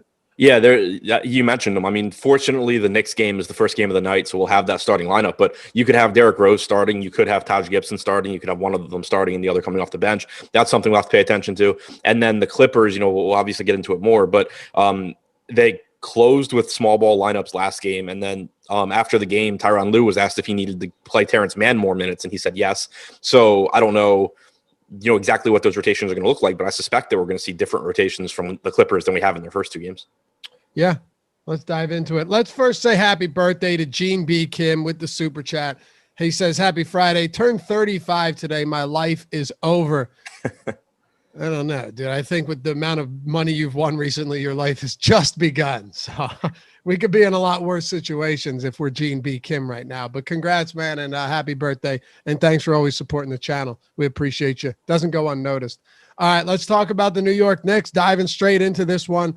There's a lot of moving parts here, man. Like, this is why you're right. This is why it gets kind of fun, because not only are there differences from the first game to the second game to this one, but teams and coaches make adjustments based on how the first few games, first game has gone. So looking at this one, you've got the New York Knicks as 5-point dogs, which I actually found relatively interesting here. They're 150 or 120 dogs in the series. Atlanta's minus 155 in the series right now with 5 games to play. What do you make of Julius Randle, whose first 2 games, I mean, if you could, I'm sure you saw this already, but he had 15, 12, and 4 in both games. The identical lines in those games, shot a little bit differently, had a steal in one, but 15, 12, and 4 in both of those. Couldn't eclipse 40 fantasy points in either, but we've seen Anthony Davis do that and then crush. We've seen it happen so many times. Is Julius Randle's price point prohibitive, though, even though his ownership is going to be pretty low? I think it's prohibitive in that he's not going to stand out as a top payoff option. He's clearly having trouble with the Hawks. That's not to say that he can't have a good game tonight, but like you said, back-to-back games that were close to the same. He's only averaging 1.05 fantasy points per minute in the first 2 games of the series. So I think that on the one hand, there's certainly reason to be concerned. I mean, he's struggling. There's no real way around it. But at the same time, one way I think that a smart way or a smart strategy to approach tournaments in playoff DFS where you're getting the same matchup over and over is, there's, I think, more of a tendency to box score watch and see what happened in the previous game. We still know the kind of upside and the kind of talent Julius Randle has. There's no guarantee he struggles again tonight. And right now we have him projected for like 13% ownership on Draftkings. So the ownership is appealing, but all of that being said, I do think the salary is prohibitive because you just have to think about what else is on this slate. You have Jason Tatum at the same price point. You have Luka to pay up for. You have all 3 guys on Brooklyn that are, relatively expensive. So there's a lot to pay up for. I don't think Randle really stands out as a top option, but I also just think that you don't necessarily want to overstate that he has struggled through 2 games. Yeah, sure. And listen, if I'm going with one player who has sucked through the first 2 games, it's going to be Tatum for me. Same here. Right. So it has very little to just follow up on what you're saying. It has very little to do with the fact that Randle hasn't been good, but Tatum hasn't been all that good. His ownership isn't insane today, and that's a must-win game for them. I don't think they win it. Don't get me wrong. But at the same time, if they keep it close, Jason Tatum's going to have something to say about that. And the guy's got huge upside, a huge ceiling as well. I wanted to ask you one more thing about Randle, though. So probably doesn't mean much at all. But do you think the fact that Derrick Rose in the postseason is playing 38 minutes is a detriment to Julius Randle, or do you not see that as something that really hurts him? I actually I was kind of surprised. I looked at those numbers earlier today. Randle's numbers with basically Rose on the floor. Same per minute production, right? Yeah. I was kind of surprised. I was surprised by that down. too, but I thought maybe you had something else in store. No, still 23.5% assist percentage as well. Usage rates at 32%. So there's nothing really that suggests he should struggle. Rose actually, like his per minute production takes a hit when he plays with Randle, but Randle's hasn't, at least during the regular season when he plays with Rose. So I'm not blaming it on that. I think it's more just been that the Hawks are doing a really good job against them game plan wise. What are we doing with Derrick Rose, whose price, in my opinion, if he continues to see these minutes, is still too cheap? I said to Josh on the strategy show today, a lot of times these guys' price salaries start off low, and then a few games later, it's up 1,000, it's up 2,000, and you go, all right, people are still trying to find value there that isn't there by playing him. But if Rose is playing this many minutes, even though his per minute production hasn't been fantastic, he's a high volume shooter. He's going to play with relatively high usage. He can rack up assists. I'd be willing to pay $6,400 at almost 40 minutes for Rose any day of the week. Yeah, without a doubt. Overall, since joining the Knicks, he's averaged a fantasy point per minute. In the minutes he's played alongside Julius Randle, he's at 0.93 DraftKings points per minute. If you're going to get 38 minutes from Derrick Rose, he's led the team in minutes in each of the first 2 games. And I think that, there is, it feels weird to project and to say, I think Derrick Rose plays 37, 38, 39 minutes today, but there's really no reason not to. He led the team in minutes the last 2 games. He started the second half last game. I think there's a good chance he replaces Elfrid Payton in the starting lineup tonight. I don't really know why he wouldn't, to be honest. And because of Tibbs. Yeah, exactly. But it's just kind of, there's obviously not a guarantee that he plays 38 minutes, but based on the information we have, there's no reason to think he doesn't. And if he does, that price point is still clearly very, very cheap. Before we get to the front court, the center rotation, because I find this fascinating tonight. And I think it could be pivotal in who's winning tournaments and who's losing them. Before we get there, do you want to hit on guys like Barrett or Burks or Bullock or just essentially anybody else in this rotation that isn't at the center position? I don't really have much interesting to say about those guys. I think that we saw once again, RJ Barrett only played about 26 minutes last game. We've seen him lose playing time all season long when Alec Burks is active. So I do have concerns about Barrett. Certainly if you're playing a bunch of lineups, you're probably going to get to some of him just because there's 3 games on the slate. But, I think that expecting 32, 33, 34 minutes somewhere in there from Barrett is a lot more realistic than thinking he's going to get to like 38 or 39 here. Alec Burks, we saw, again, play about 29 minutes, close the game out. I think expecting around 26 minutes or so from him is reasonable. Certainly, upside for a little bit more. He's a guy that, at 5K, there's certainly upside in tournaments, but not the first guy I'm getting to. And then Reggie Bullock, after only playing about 18 minutes in the first game, he played 31 last game. He's someone that I think does need to play more minutes as this series goes forward. But from a fantasy standpoint, you're not getting a whole lot from him, and he's not exactly cheap. So, none of those guys really grade out that well to me. I do think that I would say out of Barrett, Burks, and Bullock, looking at their DraftKings prices, Burks is the one that's the most appealing to me. So Nerlens Noel's rotation, he is probable today, by the way. That rotation last game was wild, right? 2 fouls in the first 5.5 minutes. He did nothing. Returns for around 4.5 minutes in the second quarter, does nothing. And then Taj Gibson starts the third quarter. He plays in the second half almost 16 minutes. I think it was like, he played 9.5 and around 8. So yeah, almost 18 minutes. Yeah. He played a lot of minutes in that second half. He's now closed out consecutive games. One of those was because Noel got hurt late in the first game. But like Nerlens Noel only played very sparingly in the second half. He had one stint that lasted from the second through third, about 6 minutes. Like, does Thibodeau start Taj Gibson today? And this is where we got to pick your brain, and this is where your insight comes in handy. If Nerlens Noel starts and everyone just, Gibson becomes an afterthought again, is it possible that he could have Elfrid Payton-like rotations where Taj Gibson plays 30-plus again and closes out the game and his ownership is way down? Yeah, I think that this is a big question mark just in terms of I expect it to kind of be a hot hand situation here. The way I'm viewing it is I certainly think it's possible that Gibson starts. He started the second half, like you said. He finished that game with a team high plus 23. The next highest on the team was Bullock at 13. So, Gibson, the team did very well when Gibson was on the floor. Maybe Tibbs isn't crazy? Yeah, maybe not. But, so maybe he does get in the starting lineup. If Gibson gets in the starting lineup, I'm treating him like he's the starting center. I think you're getting, 28, 30 minutes, something like that from him, and he looks like a good value.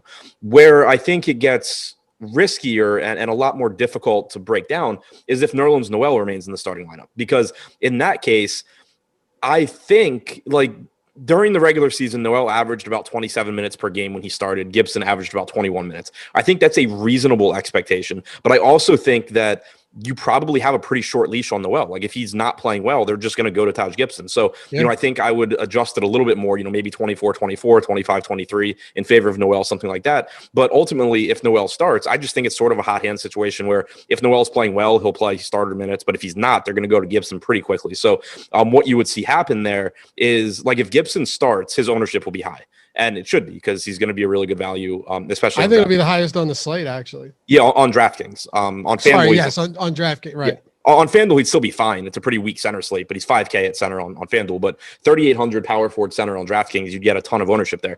If Noel starts, you're going to see the ownership decrease on Gibson because there's a lot more uncertainty, but I don't think you're going to see much ownership on Noel either because of how the last game went. So if Noel starts, it's going to be a situation where, of course, you don't want them in the same lineup in tournaments, but you can actually go to either guy because they're probably both going to be too low owned. They both at least will have a path to 28 minutes, and neither one's going to be owned at the level they would be if you knew they were playing 28 minutes, if that makes sense. Yeah, no, it makes perfect sense. I'll leave you with this. You mentioned that or I'll leave the Knicks with this, that Gibson was plus 23 in that game. I don't know if you mentioned it, but do you know who had the worst plus minus? I hadn't mentioned it, but Noel. Yeah, minus 14. In 16 minutes, pretty impressive. Yeah, it's very impressive. So, again, history isn't always going to dictate what happens in the following game, but if that's any indication of what should happen, or what Tibbs thinks is going to happen, you might get Taj Gibson starting, which would make him very popular. He's also minimum salary on Yahoo today, which I think is a pretty good spot. Like if Gibson starts, I don't care how chalky he is on Yahoo, I'm playing him everywhere. Like just in every lineup. Yeah, no issue with that. I mean, I feel pretty confident in Gibson's minutes if he starts, barring foul trouble or, old age, anything like that. But what are we doing with? It's funny. I was making a football video yesterday, and I'm once again, as an honorable mention in a top under the radar quarterbacks video. You know who it was? Ryan Fitzpatrick, 38 years old. Still talking about him as a solid fantasy football option if he's a starter. Isn't that crazy? Future Super Bowl winning quarterback Ryan Fitzpatrick. Yeah, if he gets traded again, sure. Atlanta Hawks, Trey Young, $8,600 on DraftKings. On FanDuel, Trey Young's $9,000. He's pulling some ownership there for sure. And on DraftKings, I think he's like top 6 on DraftKings, top 10 on FanDuel. Let's start with him. It's the obvious place to go here on the Hawks, especially with how bad Capela's played recently, even though center's really weak today. What are you doing with Trey? Yeah, I think Trey looks really good. I mean, the price is still affordable. In the 2 games in the series, he's averaged 1.4 DraftKings points per minute. For the season, he averaged 1.37. So you're just getting, the average production from Trey Young. The only real negative that I could point to, aside from the fact that the Knicks are a bad matchup, but Nate McMillan's post-game comments after their last game were pretty frustrating when you're talking about, it's the postseason and a lot of guys in this price range, in Trey Young's price range, are going to play 38, 39, 40 minutes. You had Nate McMillan say, yeah, man, I think my starters played like more than 35 minutes. That's a lot. So there's not really much that gives me confidence that you're getting more than like 36 minutes or so from Trey Young that we've already seen. But if you're going to get 1.4 fantasy points per minute for 36 minutes at 8,600 or at 9K, that's still a good spot to be in. I think so too. Talk to me a little bit about Capela here. Listen, I'm not saying defensively that he's played poorly. I'm not saying that Clint Capela has been anything but, an asset to this team, right? But at the same time, we're not really here to talk about his defensive acumen. We're here to talk about DFS. And Clint Capela, from an offensive standpoint, has really let us down in back-to-back games. How do we approach somebody like Capela today, who I think just a couple of days ago, you probably would have said, hey, that Capela price point, even against this Knicks team in a slow-paced game, is pretty nice given where he was even a week ago. Yeah, I mean, I still think that's the case, but there's certainly risk just based on what we've seen happen. I mean, in the 2 games so far, he has a 9% usage rate. He has 0 assists. Is it really 9%? Yeah, it's 9% with 0 assists. And he's only got an 18% rebounding percentage, which of course is concerning because that's really where, his fantasy production is going to come from, is the rebounding and the blocks. But at the same time, it's 2 games, and yeah, it's a difficult matchup. But for the season, Clint Capela is a 1.32 DraftKings point per minute guy. It would take a lot for me to think that he is suddenly this like 0.8 fantasy point per minute guy. Even if you think, he's going to drop off, if he's going to give you 1.15 or 1.2 fantasy points per minute, which is still a pretty big drop percentage wise from where he was during the regular season, you have to keep in mind that during the regular season, he was at this price point and he was averaging 30 minutes per game. He's played 34 and a half and 36 minutes, and there's no real reason to think that changes. So that combined with the fact that this slate really just doesn't have much at center. This isn't a Jokic or a Nurkic or Valanciunas or Ayton. Like, none of those guys are playing today. So it just makes, I think, Capela still look really good. Obviously, there's risk because of the way he's played in these first 2 games, but the lack of opportunity cost of the position and the track record we have of Capela being a strong producer, I think, outweighs his performance in the last couple games. If Taj Gibson starts, right, what does that do for your interest and your, I guess, overall exposure to someone like Clint Capela? Because I would imagine, if you're talking center position right now, right, and I'm pulling it up, our last update was less than an hour ago, so we're still good. All of your Awesemo ownership for NBA is free, or the main slate NBA ownership projections are totally free today if you want to follow along at awesemo.com. It's the NBA drop-down NBA ownership if you want to follow along with us here. Like Maxi Kleber is up top, and then you have Clint Capela. What does that do to the whole center position if Gibson starts?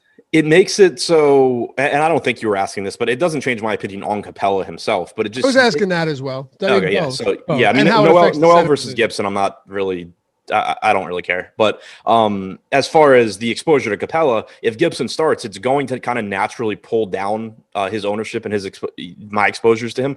I think just because it's giving you another good center option, it's giving you somebody that's pretty cheap. $5K on Fanduel would be okay, but again, that $3,800 price tag on DraftKings, it's just giving you another cheap option where I can just kind of punt a position that is relatively weak today and then pay up for some guys that I feel better about. So if Gibson does start, I think it just kind of pulls Capela down, not because of anything to do with Capela, just because it changes the layout of the center position. Okay. Yeah, someone asked about the emojis. I see the EMAC emoji wild here, a bunch of Laffy and Adam popping up there.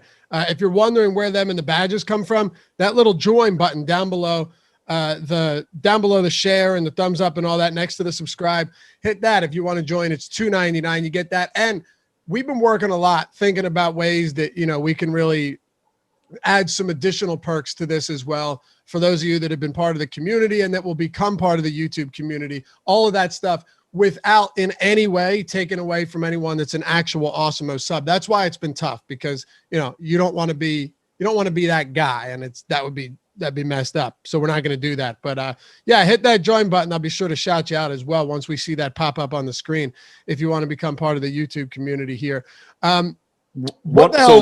Go ahead. I was going to say one other thing I want to mention about Capela. I had forgotten to look it up earlier, but I looked it up while you were talking. So his rebounding percentage in these two games I had mentioned was 18%, and for the season he's at 26%. His rebound chances, obviously he's playing more minutes, but if you go by per 36, his rebound chances in these two games, he's averaging 26.1 rebound chances per game, or per 36 minutes per game. For the regular season, he was at 27.7. So it's dropped off, but it's not by a lot. It just makes me more confident that those rebounding numbers are going to bounce back up, especially, if you look over the last 15 games of the regular season, the Knicks were in the bottom third of the league as far as rebounds allowed to opponents in terms of not being good at rebounding. So I don't think there's nothing here that makes me think Clint Capela is going to stop rebounding. And that's, the kind of the first thing that you need to bounce back for him. Yeah, that's a good point. Philly Mamba, welcome to the team. I told you, man, Team Awesemo. Philly Mamba, let's go Sixers. Hopefully you're a Sixers fan. We're about to sweep. Can take that broom out, baby. And Washington Wizards going to go home. Westbrook not even practicing today? Yeah, well, Seth Curry didn't practice either. Oh, well, it's even. Any other thoughts on the rest? Well, no, I wanted to ask you about John Collins. I know he got in massive foul trouble last game, played only 15 minutes, but you want to talk about a disastrous campaign and someone that's been really affected by playing alongside Clint Capela. John Collins, man, talk about a quick fall from grace for this guy.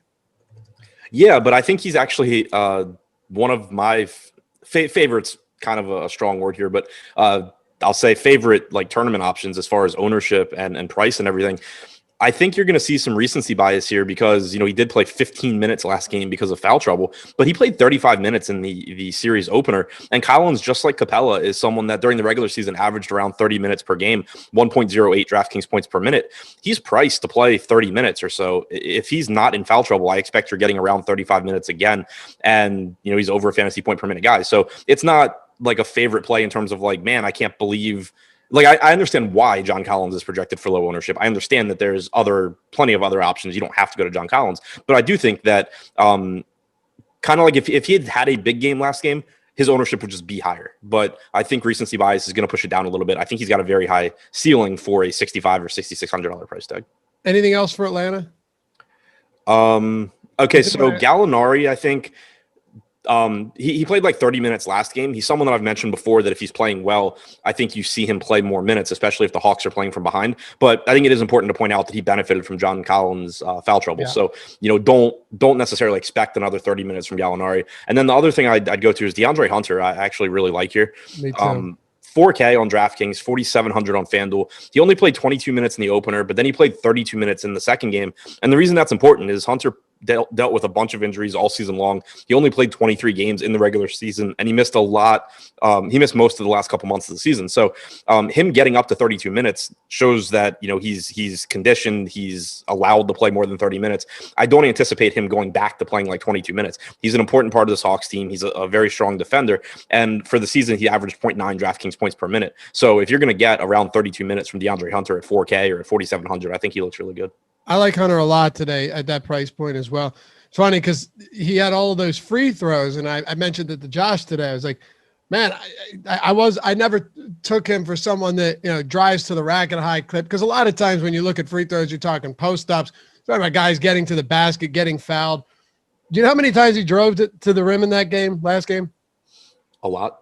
4. Oh. It's just kind of weird. Like, usually you don't see a guy get 11 free throws. Yeah. You know, yeah, I was just guessing a lot because of the free throws and because you were leading me into it with the question. Right. Well, that's what I do best. But it really, I guess what I'm saying is I would have loved to have seen that he was a little bit more aggressive instead of getting fouled on threes and jumpers. But I'll take it any way we can get it here at that price point on a slate that's pretty devoid of value. I'm definitely happy to get there as well. You ready to move on to Brooklyn and Boston? Yep. All right. Oh, we got another member. There we go. See, making things happen here. Where is he? Raspy Treasure's dad. Welcome to Team Awesemo, brother. Oh, and before this fills, I know they did like an overflow one as well. I already threw a couple of lineups into the bigger one. Over at Yahoo, they've got the baller today, 5K to first, but not just 5K to first. I'm trying to pull up my contest as well. Not just 5K to first, and it includes also $5,000 MGM Vegas getaway to first. So $5,000 plus the 5K getaway. Then they have the overflow contest. Oh, you know what? They had one that was only $1,000 the first, $7 entry. The big one's $20. They just added another one that's MLB so they didn't add it, but they have a 4K to first plus 5K Vegas getaway. So basketball, baseball, 25K up, 25K prize pool, 5K up top, plus the 5K giveaway or getaway, MGM Vegas. Then the 15K one, 4K up top, plus the 5K Vegas getaway, MLB, and then a $7 entry, 1K up first, up top to first. If you haven't gone and signed up at Yahoo yet, this is the best time to do it because they've got an awesome promo with us today that hopefully all of you take advantage of if you haven't done so yet. If you use the promo code Awesemo, you get $30 in them sweet, luscious YSRPs, Yahoo Sports Rewards points. I know some of you guys that are OGs at Awesemo remember that really well. AWESEMO, $30 in Yahoo Sports Rewards points, which you can use. It's as good as cash to play on the site, to win money, use it as cash. $30 when you use the promo code Awesemo. And this is the best part. All you have to do is deposit $5 or more. So it's not like a match bonus. It's $30 that you can use straight to contest. It's not a drip bonus or any of that stuff that has you thinking, they got me, right? No, $5 deposit it, $30 worth of Yahoo Sports Rewards points. You can get in on the 20 entry fee. If you play the one that's $1,000 up top, $7 to enter, that's 4 entries right there, plus your $5. That's 28 plus the 535. That's 5 entries straight into that one right there. It's MMA. All I'm saying is you should really take advantage of this. I thoroughly enjoy Yahoo's NBA and NFL platform, and I think you will too. So check it out. Yahoo Daily Fantasy Sports. Use that promo code Awesemo. Get them YSRPs, son. All right, what are we doing with the Brooklyn Nets, Adam? 8-point favorites, huge favorites here for good reason, going up against the Boston Celtics, who desperately need a win.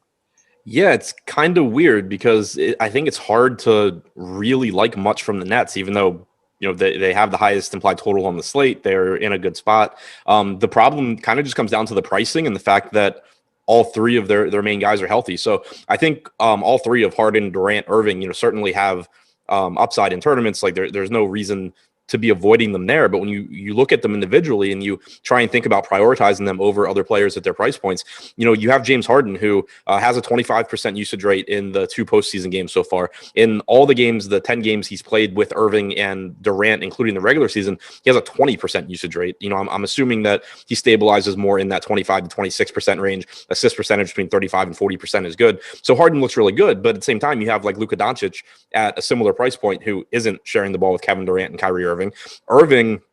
I think is clearly the third option here.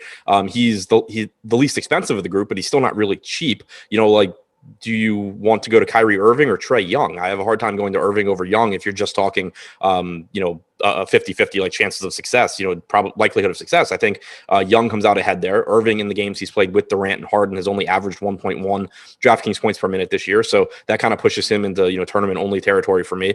I think Durant is the guy that I like the most out of the group, but it's still going to be kind of tough to prioritize him. I think he has in the postseason a 33.5% usage rate, which is good to see. He's at about 30% overall in the games that he's played with Harden and Irving. He's averaged 1.3 DraftKings points per minute in those games. I think if I have to go to one, I'm going to Durant. He's my favorite of the three, but I think it's kind of tough to prioritize any of the three. You're muted. Still muted. I said, yeah, you're right. It is. It's Josh and I talked about it on the strategy show today, Monday through Sunday, 10 Eastern. Check it out. It's a lot of fun. Very seldom would you look at a slate that only has 3 games and be like, oh, Harden, Kyrie Irving, and Durant. None of them are profiling all that great, but here we are. And you have Doncic, you have Jason Tatum, and a bunch of other good spots. So I'm with you. Let me read a super chat from Dylan. $25 coming in hot. Thanks, man. He says, took down the 10K top prize on the 4-point play last night. Big first tournament win. Been a regular viewer here and subscriber to Awesemo over the past couple of years. Major shout out to what you guys do. Much love. That's awesome. Congrats, man. Hard to take down that 4-point play in the 20 entry max. Yeah, that's a tough one. How do you approach Jeff Green's absence here? And does it help anyone? Like, does Griffin go from 20 to 24 minutes and we're settling on that? Right. Yeah, I think that's a spot where there's a lot of different ways this could go. Right now you're seeing ownership go to Bruce Brown at 3,800. You're seeing ownership go to Nick Claxton at 3,100. I think both of those are reasonable because you are talking about like 26 minutes being removed from the rotation from Jeff Green. But you also could see it where, so it's, you have to kind of look at the first game of the series, right? Because that game was the competitive one. Like in game 2, Nick Claxton plays 18 minutes, but a lot of that was garbage time. Bruce Brown played 22 minutes, but he benefited from garbage time as well. In the first game, you only got about 11 minutes for Claxton. You got about 18 minutes for Bruce Brown. You got 14 minutes for Landry Shamet. So, and 20 minutes for Griffin. So I think you take those 26 minutes from Green, I think you can get something like, 24 to 26 minutes from Griffin. So that leaves another like 20. You can get Landry Shamet getting to like 24 minutes. You can get Brown getting to like 24 minutes, and then maybe Claxton picks up a few as well. So I don't think it makes any one of these guys a lock as far as like you can feel really comfortable in their playing time, but it does open up minutes and it does open up a path to success for guys like Bruce Brown, like Blake Griffin, like potentially Nick Claxton to, soak up some more minutes. Yeah, I agree. And I think all of them would just be like low exposure plays that you can get some of. And even if you're playing, if you're going single entry or 3 max, I don't think it's absurd to take a shot on one of those guys if you need that value to plug in more expensive players either. Yeah, and they're not bad fantasy producers either. I mean, Claxton, we know, produces at a pretty high rate. Bruce Brown, will give you 0.85 fantasy points per minute, which at 3,800, if he happens to get 24 minutes or so, he's going to look like a pretty good option. The only thing that I would caution, I guess, is while I do think that they are good values, the other side of that is that there is still uncertainty in their minutes. You could just see Landry Shamet play more than anyone's expecting. And they are getting ownership because there's just a lack of value on the slate. So I think that they are good values. I just don't think that they necessarily have particularly high floors. Yep, that's a fair point. You never know. Maybe Brooklyn comes in and blows the doors off them again, and you get even more minutes from blowout run on top of the Jeff Green absence. You never know. Yeah, I mean, that's a good point. Like, there's a variety of ways for them to get there too. Yeah. Brooklyn, anything else here? I don't really think so. Yeah, it's just like there's a lot of guys on Brooklyn that, for lack of a better word, are in play. Like they just are kind of priced where they should be, but I don't think there's any one guy that stands out as someone I would expect to have tons of. I will throw this one to you.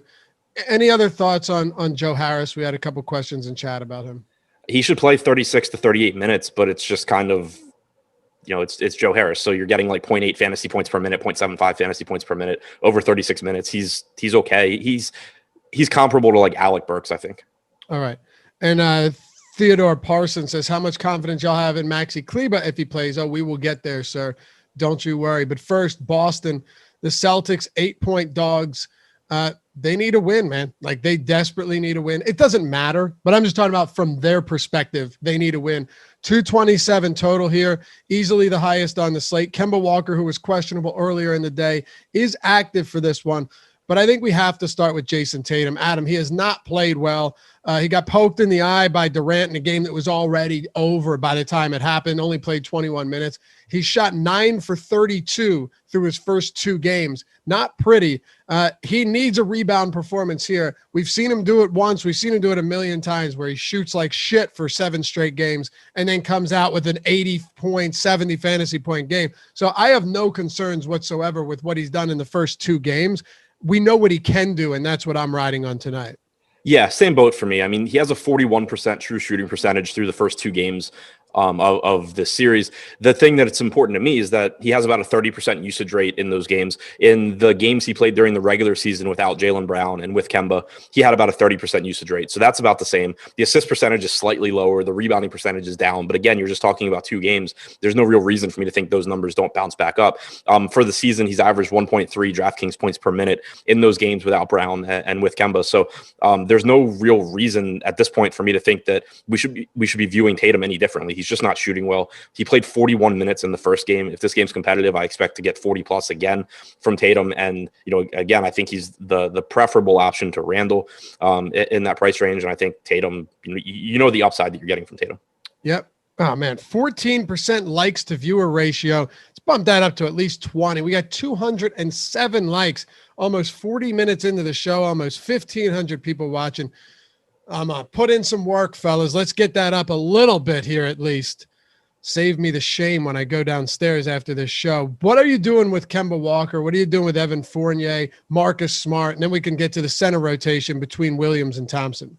Yeah, so Kemba, I think, is priced pretty well. His playing time, if you just look at the results, he hasn't played much in this series, but he was in foul trouble in the first game, and then the second game was a blowout. So in that first game, you only got 26.8 minutes because of the fouls. In the second game, you got 30 and a half minutes in 3 quarters. If this game's competitive and he manages to avoid foul trouble, I'm fully expecting, 37, 38 minutes from Walker. He's averaged 1.13 DraftKings points per minute in the games he's played with Tatum and without Jaylen Brown. And he's just at a price point where there's not a whole lot around him, I don't think, that looks really good. So it's going to be pretty easy, I think, to land on Kemba, just because when you build a lineup and you need someone in that price range, he's going to be the guy that stands out. So I do like Walker quite a bit here. As far as the other guys, Marcus Smart, you should get around 40 minutes from him.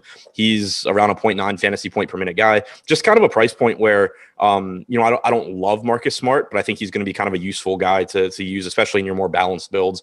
Evan Fournier's salary on Fanduel in particular really stands out at 5,500. He played 38 minutes in the first game. You can expect 0.9 to 1 fantasy points per minute from him. So at 6,200 on DraftKings, I think he's okay, but I think he's a priority at the small forward position on Fanduel. Brian Schneider says these guys use way too much past data to predict future results.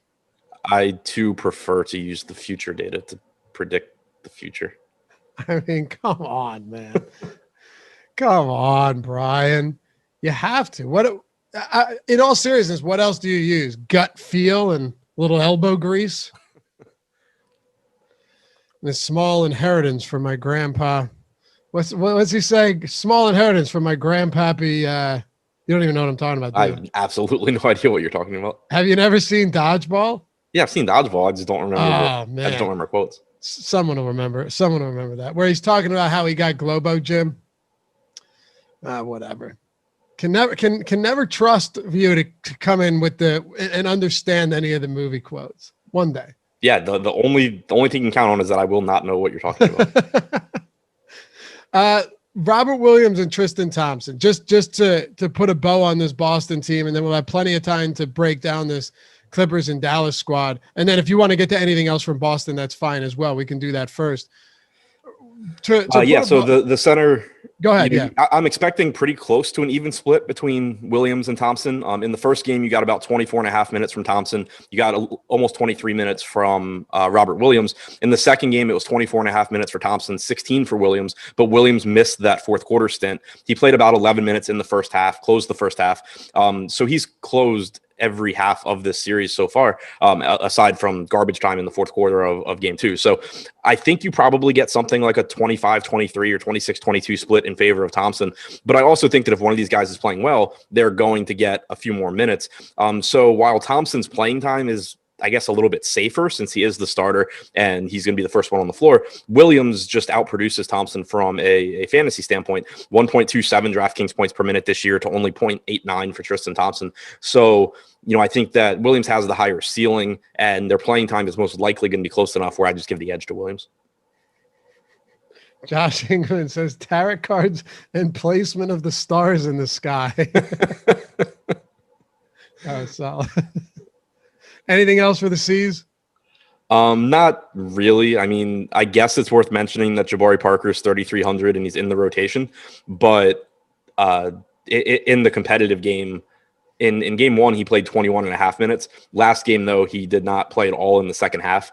You had Aaron Nesmith play a lot in the second half, so no confidence there, but at least wanted to mention, Parker is a decent fantasy producer that maybe has enough volatility at 3,300 to be worth a look in large field tournaments. All right.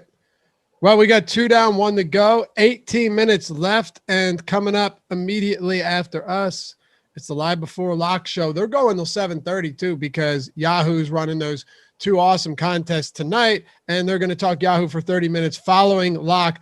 NBA Live Before Lock, Greg Ehrenberg, Eric Lindquist coming up right after us all the way till 7:30, so don't go anywhere. Tyler Xander producing today's show. Why don't you go ahead and pull a Hall of Fame up for a minute? We got a few of them that I think are very much worth hitting on and showing off a little bit, showing some love here to all of the Awesemo subs and everyone rocking those avatars. First one up, you had the boy Dog Pound. And, he had a nice little win here, $1,000. John Starks at Awesemo Hall of Fame. Initially, he asked me in a DM why wasn't he up there. It turns out that he tweeted the wrong Hall of Fame, just straight into the ether. Wasn't even an account, but he said, he's like, I'm old, man. I don't know how to do Twitter. I just want to get up there, and I'm glad you did. $1,000 first place. Congrats. You guys want to get up here, and you also want a free month of Awesemo Plus, $100 value. All you got to do is download the Awesemo profile picture at awesemo.com/avatar, follow those rules, and tweet your wins at Awesemo Hall of Fame. You finish top 3 in a field of 5,000 or more, we got you. Doesn't matter if it's quarter entry, nickel, $1, $100, whatever. Same thing applies. $100 value, Awesemo Plus, everything included on the site for the entire month. Next up, you got Robert with the $10,000. Rob winning 334, took it down. A 4-point play on DraftKings. Thanks, Awesemo. Oh, he must be the same guy that super chatted us. If not, well, we got 2 of them. And then Peter Hanley, the next one. This guy just keeps winning. It's absurd, Adam. Like every time I see P. Hanley, he just keeps winning every time. Yeah. No, I mean, I am listening. He's the one I asked you about the other day. I know. I'm just that's the only reason I brought it up. Yeah. I posted that. I was like, here's another 50,000 from him. He goes, keep up the great work. Just a few from this. I need a big one. You don't though. You just keep winning. The next slide is from him as well. 4,000, 3,000, rocking the logo. Congrats to all of you guys. You want to get up here, go to awesemo.com/avatar, follow the rules, tweet it at Awesemo Hall of Fame, and include me in that tweet as well. Get your face up here. And, of course, your free month of Awesemo Plus. What are you doing with the LA Clippers, Adam? They're down 2 games to none, really struggling against Luka and the Dallas Mavericks. They're 3-point favorites on the road, though, 219.5 total. Yeah, I think this is one where you can get pretty creative in tournaments with the secondary options. But the main pieces, Kawhi Leonard, Paul George, both look really good in any format, cash or tournament, especially on DraftKings. They're more expensive on Fanduel. Leonard, in particular, $1,500 more expensive. But $8,500 for Kawhi on DraftKings, $8,100 for Paul George. I think they look like 2 of the best values on the slate. Kind of, Jimmy Butler-esque from yesterday, where just clearly mispriced. Obviously, it didn't work out that well for Butler, but the same kind of thing where it's just they're clearly underpriced. 1.25 fantasy points per minute for George this year when he's played with Leonard. Leonard's around 1.3 fantasy points per minute. Kawhi has played about 41 minutes in each of the 2 games in this series. George is around 40 minutes as well. And obviously, you're not expecting those minutes to go anywhere, down 2 games to none. So they both look like 2 of the top plays on the slate, I think. Where this team gets interesting is after them, because I think that there's a lot of volatility in the rotation here.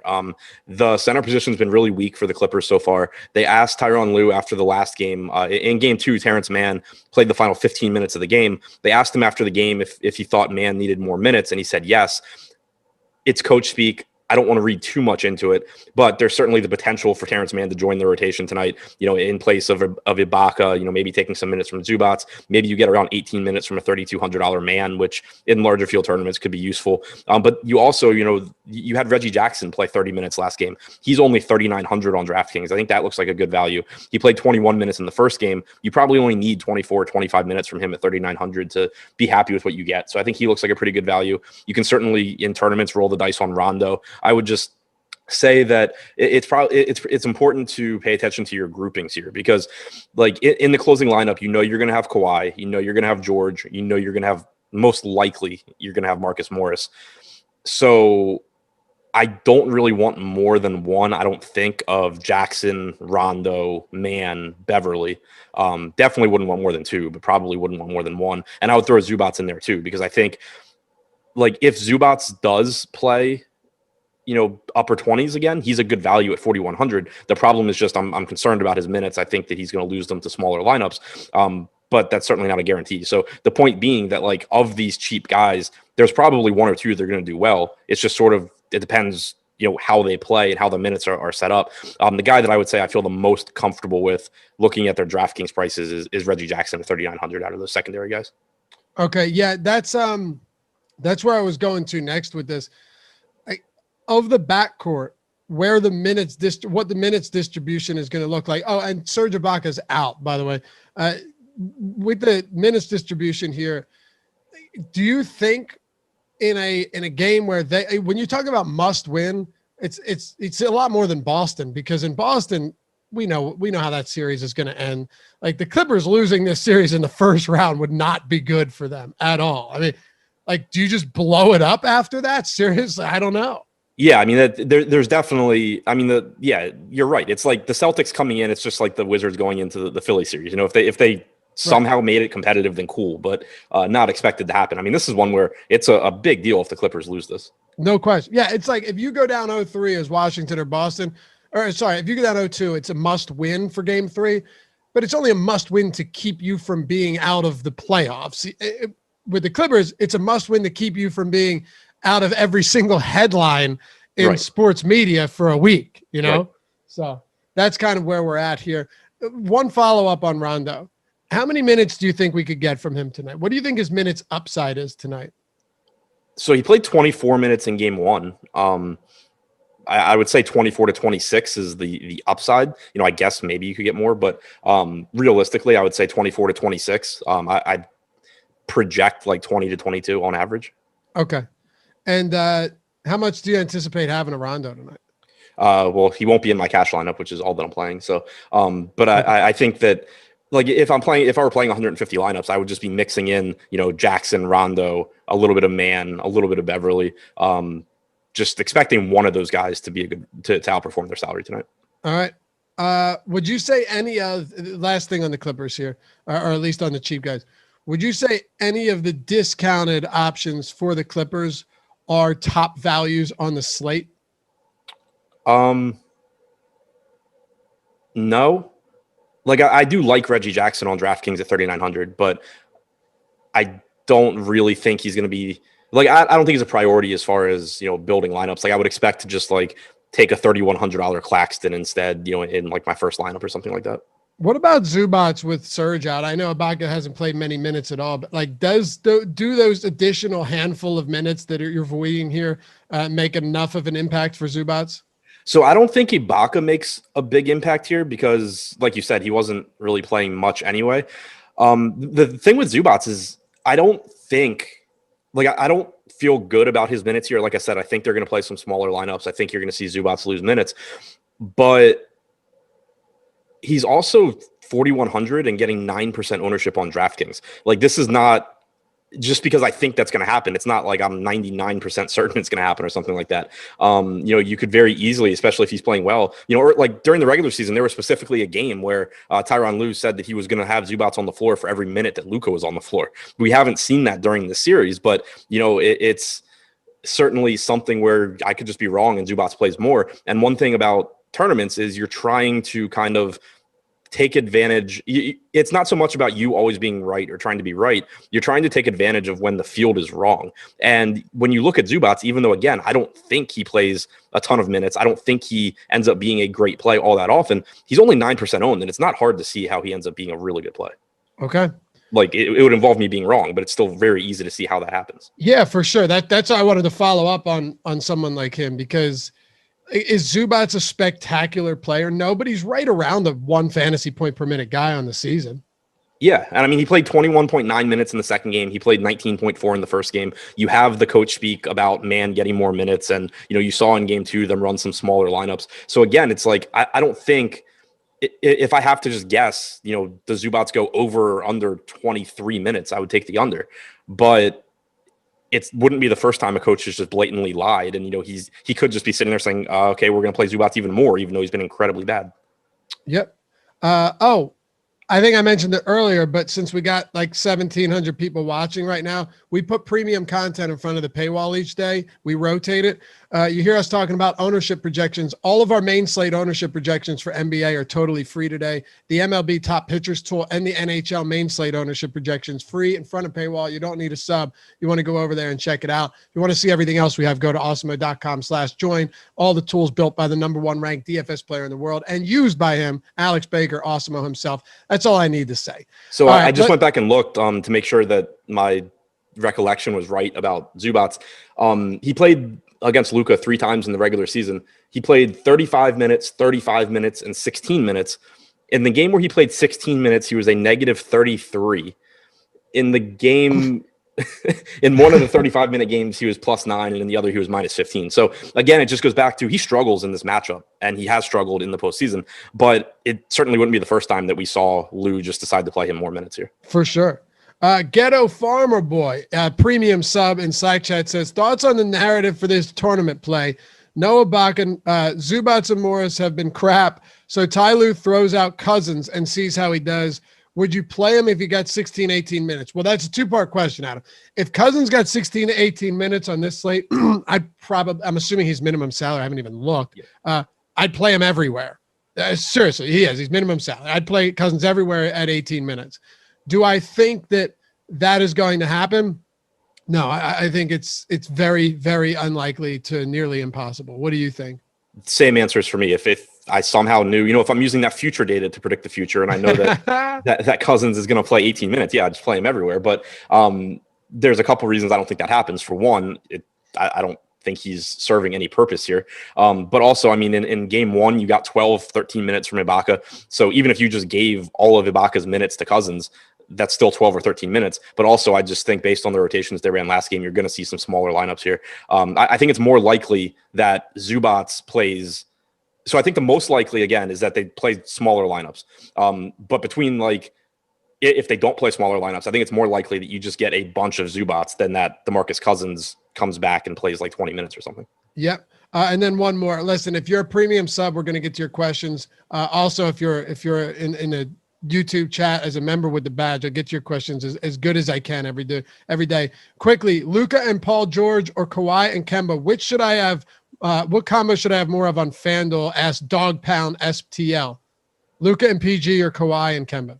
I like all 4, but I feel better about Luka PG. Okay. You ready to wrap this one up with the Mavs? Yep. Let's do it. Luka Doncic, just the Clippers slayer over the past couple of years. Granted, they lost that series last season, but he had some daggers, some huge games, back-to-back excellent games here. Huge minutes for Luka, monster volume, rebound rate, assist rate, you name it. Is he your favorite pay-up option today? Or, okay, yeah, shaking your head. Yes, I figured he would be. Talk to me about Luka, and then we can work down this Mavs team. There's not a ton here. Yeah, I mean, I don't think there's really anything negative to say about Luka. The only thing is just, it'll be kind of tough to get there. You're going to have to roster some risky value to do so. But I also think there's enough guys, when you talk about the likelihood that one of the cheap guys on the Clippers does well, the likelihood that one of the cheap guys on the Nets does well, I think it's going to be, still relatively easy to get to Luka. And, he's had success here. They've had trouble slowing him down in the past. They've had trouble slowing him down in this series. Overall this year in games where Porzingis has been active, Luka's averaged 1.62 DraftKings points per minute. You're expecting him to play 38 to 40 minutes here. There's just really nothing negative I can say about rostering Luka. Okay. What about Maxi Kleba if he plays? The guy is questionable, and I know he's not a great per minute player at all, but when you're close to minimum salary still and you've played 36 and 34 minutes in a front court position where you can stumble into enough peripherals to not be terrible, dude, it's hard to get away from that. Yeah, for sure, especially on DraftKings. 4,800 on FanDuel, I think, is a different story. Yeah, but 37 on DraftKings. Yeah, 3,700 on DraftKings. It just comes down to the minutes. He's averaged 2/3 of a fantasy point per minute this season when Porzingis and Doncic have both played, which is bad. But if you're going to get 34 to 36 minutes, which is what we've seen in each of the first two games, it's just, he's going to project as a really good value because you're going to get 20 to 22 fantasy points, and at 3,700, that's pretty useful. So assuming he plays, I think he projects as one of the best point per dollar values on DraftKings. And I think, there's a good reason he's right now projected to be the fourth highest owned guy on that site. All right. We are 33 likes away from 400. Let's eclipse that number and all go home happy here. If you haven't hit that thumbs up, perfect time to do so, because Adam's about to talk about Kristaps Porzingis, and that's always exciting. Yeah, speaking of guys who've been really bad in the postseason so far, but I think the price on Porzingis mitigates that. 7,600 on DraftKings, 7,500 on FanDuel. Actually not getting a ton of ownership either, only 21% on DraftKings. He's a 1.25 fantasy point per minute guy this year when he's played with Luka. I don't want to read too much into the fact that he's really struggled in the first two games of the series, kind of just like we talked about, with Collins and with Tatum and with Julius Randle. It's a concern. I'd feel better about him if he had been playing really well, but there's still a really big gap between what he does on average and what he has done in this series. And you just don't expect him to continue to be as bad as he has been from a fantasy standpoint. So I think Porzingis is pretty clearly underpriced here for someone that's played 32 and 34 minutes in their first two games. I think it's a spot where at only 21% in tournaments, I feel like he should be a little bit higher. Anybody else you want to touch on for the Dallas Mavericks? It's a team that you and I generally don't spend a ton of time talking about outside of guys like Luka and then Maxey, but Tim Hardaway is you can't overlook him today as much as you might want to. Yeah, I was going to say Hardaway's projected for a lot of ownership, and I get it. He's 5,500 on DraftKings. He played 38 minutes last game. He played 32 in the first game. He's averaged about 0.82 DraftKings points per minute with Luka and Porzingis this year. So it's just another situation where I think he's a little bit underpriced, assuming he's going to play somewhere around 35, 36 minutes. He projects as a good value. He's kind of like Marcus Smart to me, where I'm not super excited about seeing Tim Hardaway in my lineups, but I think it's just going to help me fit in some other good pieces, especially on lineups where I go a little bit more balanced. All right, wrap up the Mavs. Anybody else here? Dorian Finney-Smith and additional plays that you think are worth hitting on for such an abbreviated slate?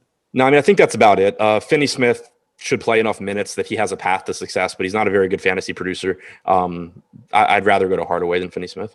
All right. Nice. 400 likes right as we come up against it here. I knew you guys would come through in the clutch. Appreciate it. And thanks for watching. As always, go over to Yahoo. Check out their contest today. I think they're still open.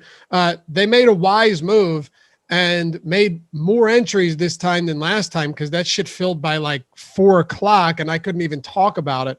But it's about 1,000 out of 1,400. $30 in YSRPs when you sign up, deposit $5 or more, win-win situation. Throw some in that $7 and the $20, win some money. And then while you're at it, add us at Awesemo Hall of Fame when you do take it down so we can be happy about it together. Stick around, Greg and Eric. Someone said it's his birthday. I don't know if that was bullshit or not, like they always do. Maybe it is. If it is, happy birthday, Eric. If not, I rescind my happy birthday. We'll see you back here soon. Hit Adam up at ShipMyMoney DFS on the Twitter, myself at Laffy_D. And have a great weekend. Great Memorial Day weekend. Go America, right, Josh?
It is the Awesemo NBA Live Before Lock show. Heading into the weekend, we've got 3 NBA playoff games tonight. Greg Ehrenberg here, joined by my partner in crime, Eric Lindquist. Eric and I, we do shows together, I feel like almost every day at this point. But Eric, how are you doing? I'm doing good. Everybody in the chat seems like there's some conversation going on about how we're not supposed to use like past results in order to predict future things. And it just makes me think of that scene in Billy Madison. At no point in your rambling, incoherent response were you even close to anything that could be considered a rational thought. Everyone in this room is now dumber for having listened to it. I award you no points, and may God have mercy on your soul.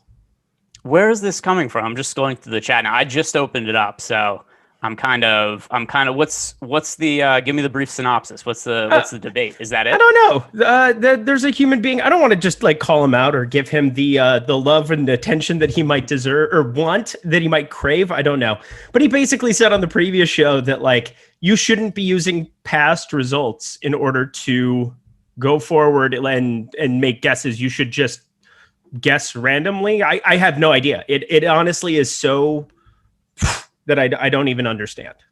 Hey, well, I'll tell you, I'm going to be using certainly at least past results to predict some of the minutes in the future, or else it would be like, hey, I think that DeMarcus Cousins, I think he's going to play 40 minutes today for no reason whatsoever, else we'd just be guessing. But yeah, I mean, more so than anything, I think I know this isn't exactly what that conversation's about, but we've seen a couple of games of most of these series at this point. I think the minutes are telling in terms of what we should expect from future games.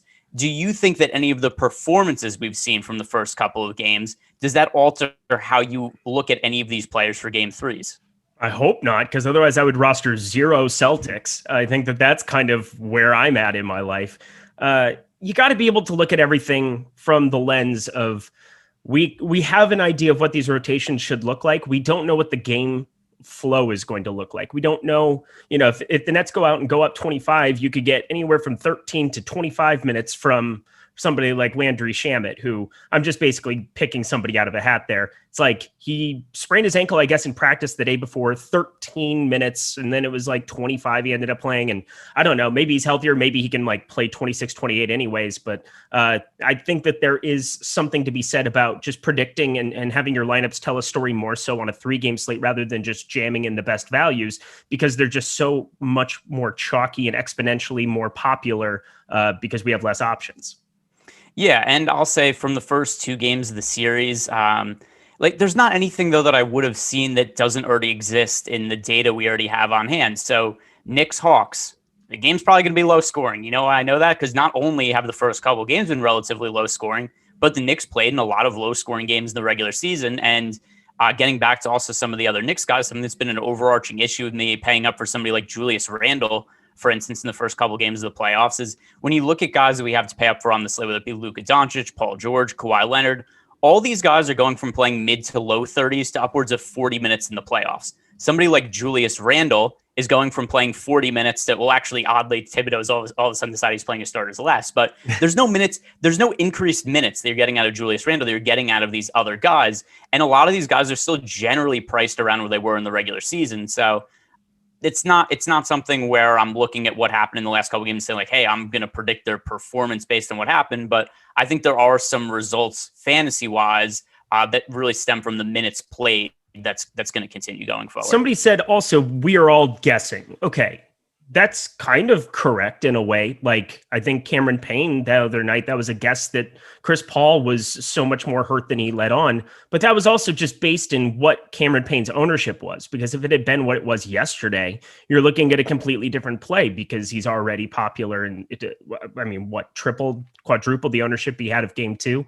So it's all within context. It's all within the context of the slate, what their ownership is flat out, and then being able to kind of adjust. And that's something like the boom bust tool. That's based in data. It's something that we can use in order to make good decisions on a day-to-day basis, regardless of what our opinions are from a basketball perspective, or what our takes are as in who's good and who's not. Like, that's basically like irrelevant when looking at the data.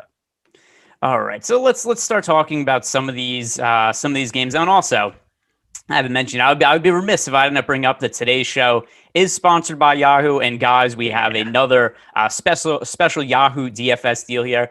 You will get $30 worth of Yahoo rewards points dollars if you make any deposit of $5 or more if you're a first-time depositor. If you use the promo code Awesemo, so go use the promo code Awesemo, deposit $5 or more dollars for your first deposit, get $30 in free play money, and that will be enough to get you entry in tonight's NBA Big Baller contest. That's $5 in cash up top, and then also a $5,000 MGM getaway to first place. So definitely something to check out. Promo code Awesemo there. So let's get into some of the plays for today and going position by position, starting at the point guard spot.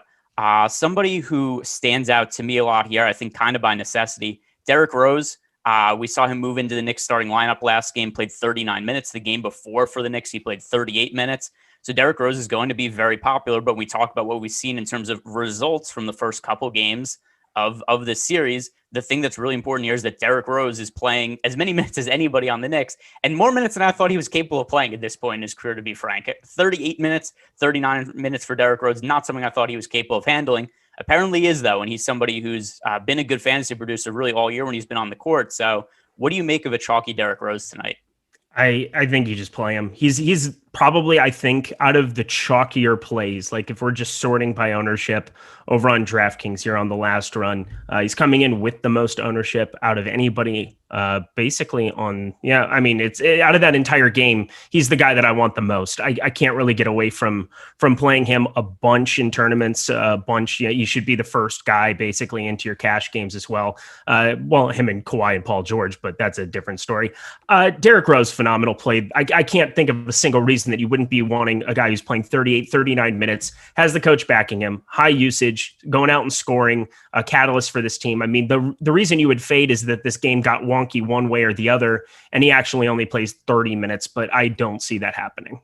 Yeah, and by the way, just because I realized I misspoke there, he didn't start last game. He started the second half of last game, yeah. and Elfrid Payton started. So my expectation is that Derrick Rose is going to start today. By the way, Tom Thibodeau is not yet named the starting lineup. There was a tweet I saw not too long ago where he said that he's unsure of what his starting lineup is going to be. Don't buy that for a second. But even if Elfrid Payton ends up in the starting lineup, given what we've seen from a minutes breakdown the last couple of games, not a big deal. I would still expect Derrick Rose to play the vast majority of minutes, and I would have no interest in Payton.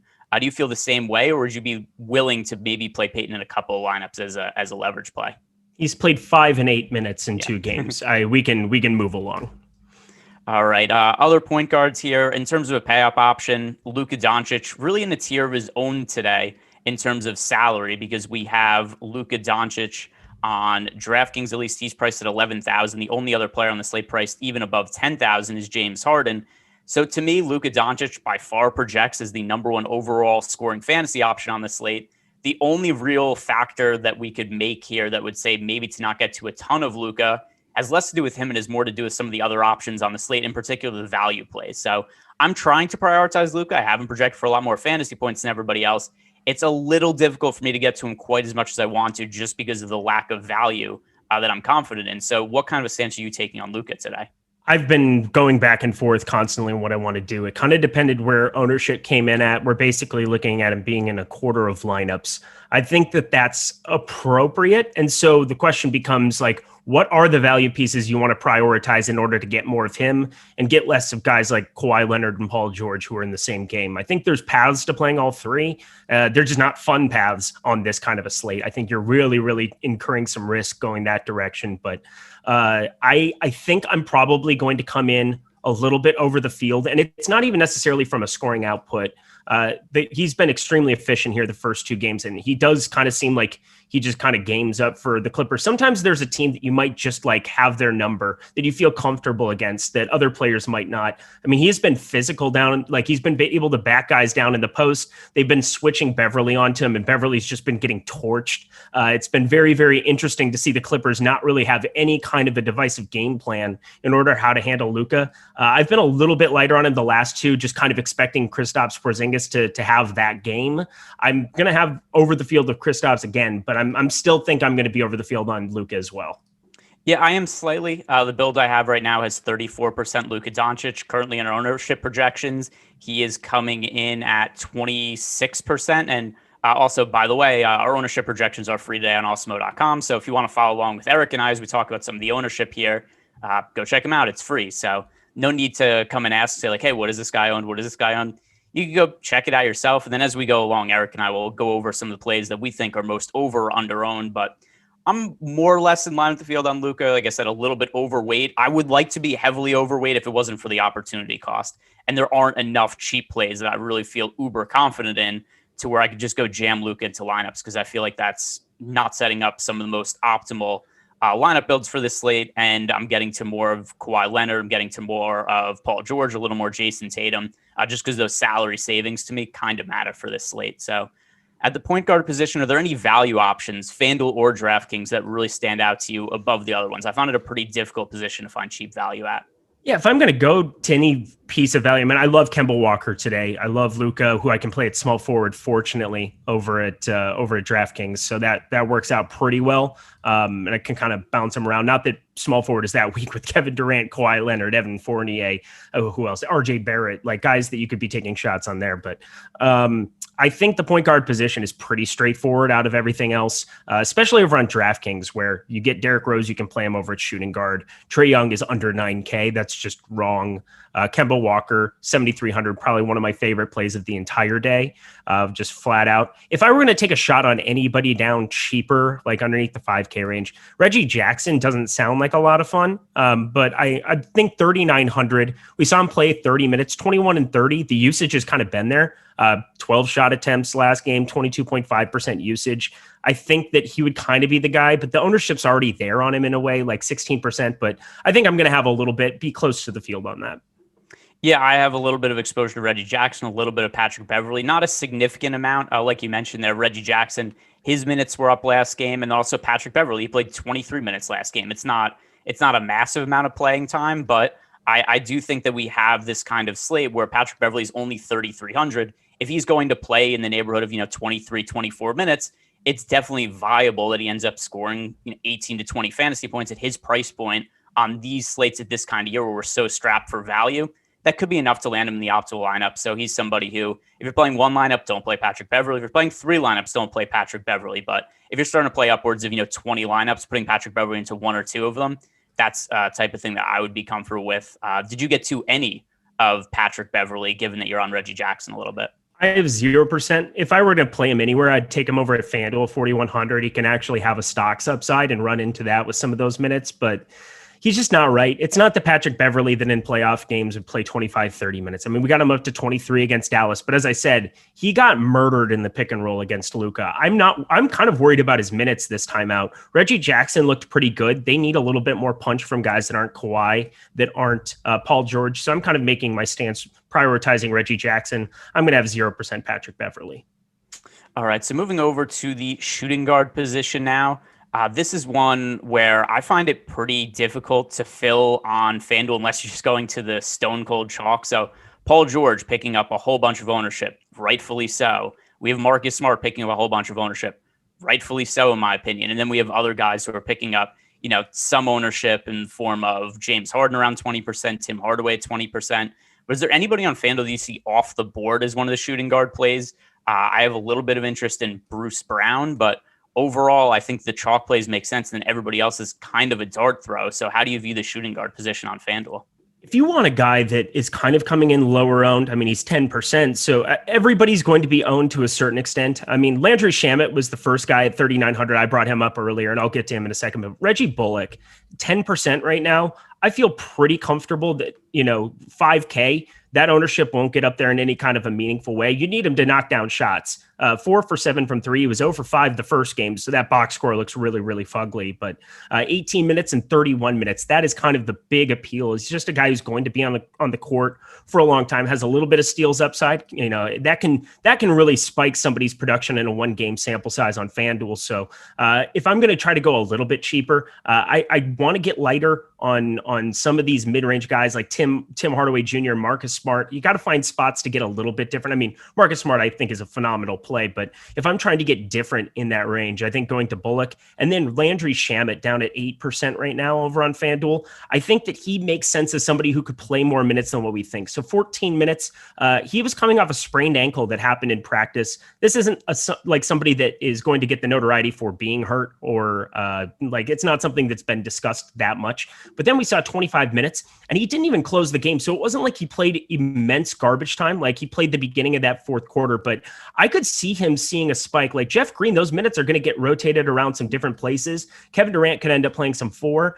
I really think Landry Shamet might be one of my favorite, like take a shot on him, hope he knocks down some threes, and you can just win out a position that way. We did have somebody bring up a name in the chat that I think is interesting to talk about, and it's actually not somebody I'm considering on FanDuel, but a deep GPP play for more DraftKings, given that his price is cheaper. Terrence Mann is $3,200 on DraftKings, but $3,700 on FanDuel. I have a gut feeling that we're going to see 20-plus minutes out of Terrence Mann tonight. He played really well down the stretch of Game 2. The Clippers need to change something up. We know that Serge Ibaka is going to be out. Also, that opens up some extra minutes. Also, the potential for the Clippers to be playing more small ball tonight. But also, if you look at the way that Terrence Mann has been used in the rotation, at least last game, he really didn't play all that much in the first half. But then he played himself into the rotation in the second half and picked up more minutes. Just given the way that kind of trended, my gut feeling is that we're going to see more minutes for Terrence Mann. It's hard to feel super confident in that. But I think that he's somebody at really low ownership. The latest ownership we have for Terrence Mann is 0.2% on DraftKings. On FanDuel, he is projected for 0.8% ownership. So the elevated price on FanDuel, which is relative, it's $3,700, but it's still more expensive than $3,200. To me, he's somebody worth a tournament flyer. We've seen some odd plays like Britton Forbes at 1% break slates, Dwayne Dedman at 1% break slates. If I had to pick somebody who's that type of play for today, it's Terrence Mann. Okay, I don't completely hate it. I would say, and I'm not sure, like what would your interest level compared to Emmanuel Quickly? Like, which one do you like more today? Terrence Mann. Aaron Nesmith. Terrence Mann. Okay. So, I mean, that's really kind of the two guys down in that range that would be the comparable pieces that could possibly get there as well. But yeah, it just gives you a completely different lineup construction over on FanDuel for sure. Definitely kind of mixes it up. I would want to get closer to like zeroing it out where it didn't like leave, $500-600 on the table that could be used to go to like Bruce Brown or something. I don't know. It just gives you a completely different look. And if you hit that, I mean, and he were to go for 20 and you're still hoping that the top end, that Harden doesn't go for 60 and that Paul George doesn't go for 50, you're kind of hoping for failure out of Marcus Smart and Tim Hardaway Jr. But I could definitely see that coming to fruition if he gets 20 plus minutes for sure. Yeah, and the second half of the season, Terrence Mann played 21.5 minutes per game. He averaged 18 DraftKings points. So at the price point he's at, I don't think it's crazy we start to see the minutes go back. And don't forget also what's different about the Clippers rotation now than what was at the beginning of the year, or at least what at the start of the playoffs. Serge Ibaka was back. He's out. Serge Ibaka is not back now. Serge Ibaka not expected to play. You wouldn't think that has a direct impact on Terrence Mann, but what I'd mentioned before is that there's the possibility now the Clippers play more small ball, and given how poorly they've played against the Mavericks to this point, they have to mix up something. And if I'm looking at that team and how they've played so far, the most logical move is to get Terrence Mann into the rotation, give him some extra minutes. It's a shot in the dark for sure, and it's not something I could look at and be like, hey, I confidently project Terrence Mann to go out and score 25 fantasy points or something like that. It's a thing where there's a guy who's sub 1% owned on a 3-game slate where it's really difficult to find value. It's really difficult to find contrarian options. He's the dart throw that I think makes most sense on this slate. Yeah, and I could see him again. I'm shorting Patrick Beverley. I have no desire to be playing him. I think he's just played so bad these first 2 games. If you watch anything on the defensive side, which is what he's basically known to be, he's not going out there knocking down threes and playing much offense. He's supposed to be a guy who can shut people down. He's not that guy. He's not that guy in this series. Luke is just way too big. They keep switching on to him. And so Terrence Mann definitely is a better play to have out there on the floor as opposed to him too. So I think that could take in and cut into Patrick as well. All right, a shooting guard play, shooting guard on DraftKings, but he's a small forward on FanDuel. Are you expecting any kind of repeat performance from Joe Harris? And obviously not quite to the extent he had last game. However, he's picking up a little bit of ownership today. And one thing that has stuck out to me a little bit about Joe Harris is his usage actually hasn't dipped all that much this year, playing with all the stars. He was never a high usage guy to begin with, but you just kind of look at his numbers overall, even with Kyrie Durant and Harden on the court as of late, and Joe Harris's usage, it's still comparable to what it was last year or what it's been in previous years. And part of that is also because he's never been a guy who goes out and takes a ton of shots. But we had this year 16.2% usage rate for Joe Harris in the playoffs so far, 17.5% usage rate. Last year to 17.1% usage rate. So it's all about the same. He's never going to be a guy who creates a ton of offense for himself. But every look he gets now is open. And he's such a good three-point shooter that it's maybe not even crazy to think that he has a game like last time where, hey, you give Joe Harris a bunch of open looks, yeah, he might just go ahead and hit all of them. So Joe Harris, particularly on Fanduel, is picking up a whole bunch of ownership today. But what are you doing with him coming off of his big performance? I mean, he's under 20% over on DK. So even there, I think you know what you're getting into with him. He's only a 0.78 DraftKings points per minute player on the season.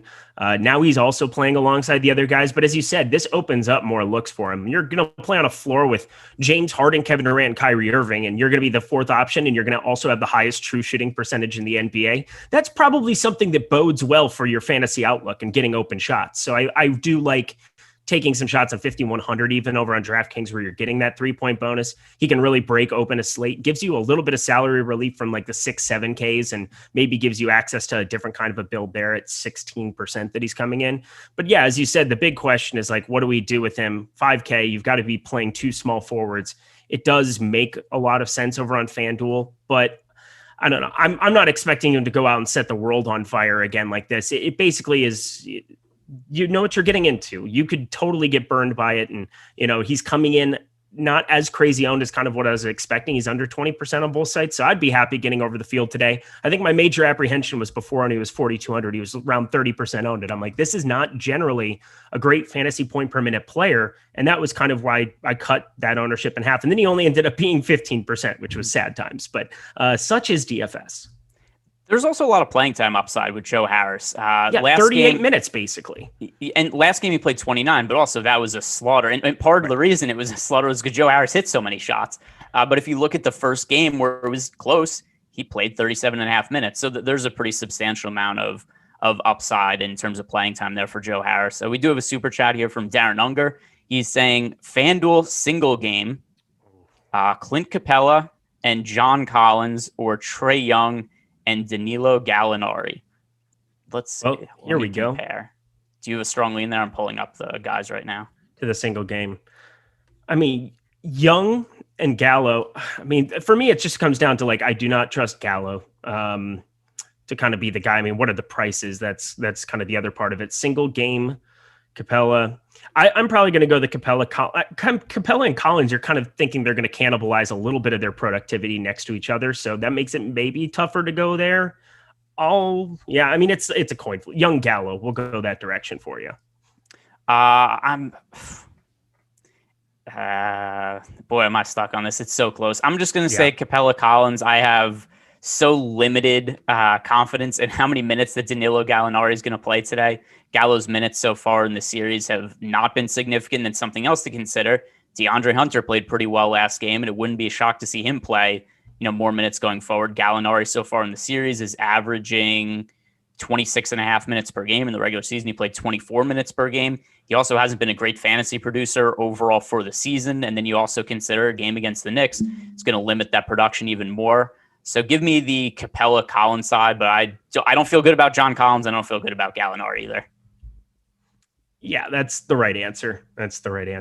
Can you mix and match and try something else? But also, it's a single game showdown. You got to mix it up and get different and do different things. And one of the best things about Awesemo, getting an Awesemo Plus membership, having the ability to look at some of these single games and these 2-game slates and all of these ownerships to be able to kind of mix and match your guys to range your exposures for those single games. I mean, there's no better single game player on the planet right now than DeColts. So make sure you're listening to his goodies over here and that you're checking those ownerships because he's just been crushing.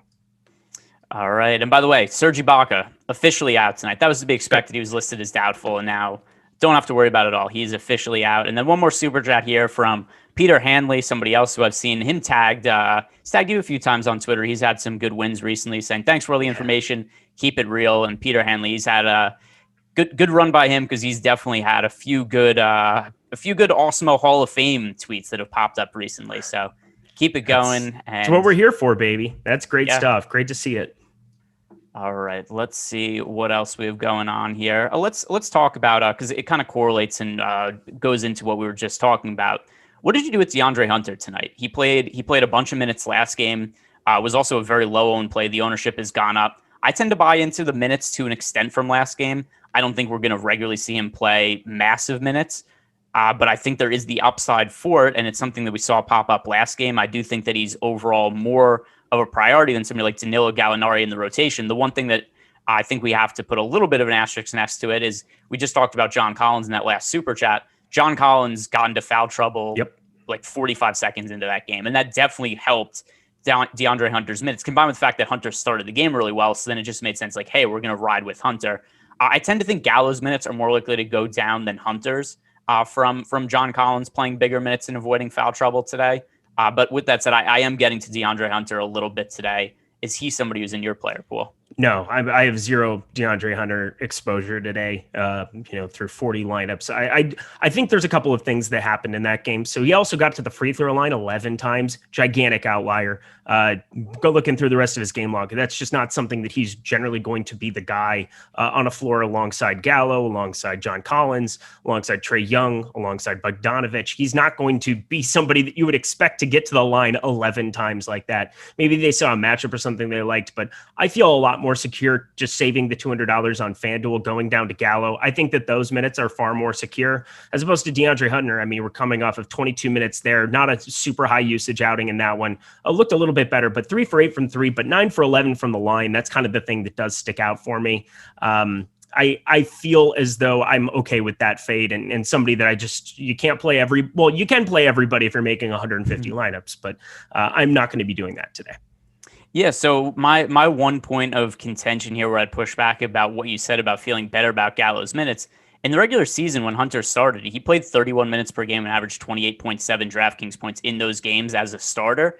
And I'm relying on that a little bit. He played 32 minutes last game. I didn't give him 32 minutes today. I gave him 28 because I do think that he was helped by that John Collins foul trouble. But just given how many minutes we saw from him in the regular season, he was also a pretty good fantasy producer. What set him back more than anything in the regular season was injuries.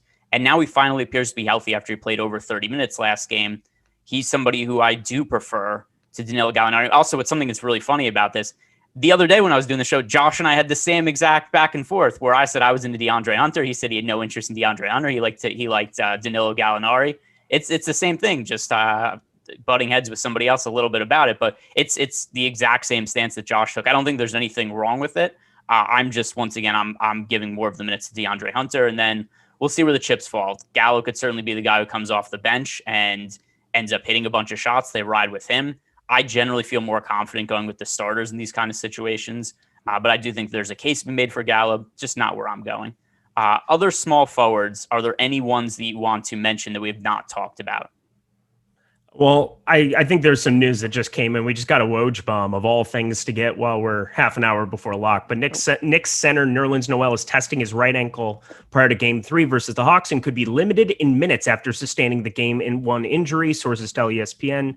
Noel's been a defensive anchor for the Knicks. Taj Gibson's presence may loom larger in this series. I think I was kind of already anticipating for him to be starting at this point in time. We haven't gotten to the power forward center position here yet, but I think that's kind of a fascinating I hope that news doesn't come out until like 5 minutes before lock and we can all react and have all the Taj Gibson in the world at 3,800 over on DK. It was already a guy that I was taking a very large position on. We saw 24 minutes in that game where Nerlens Noel sustained that injury, 30 minutes last time out. Part of it is the rebound rate is just, he becomes the guy. 9 and 7 rebounds in those games.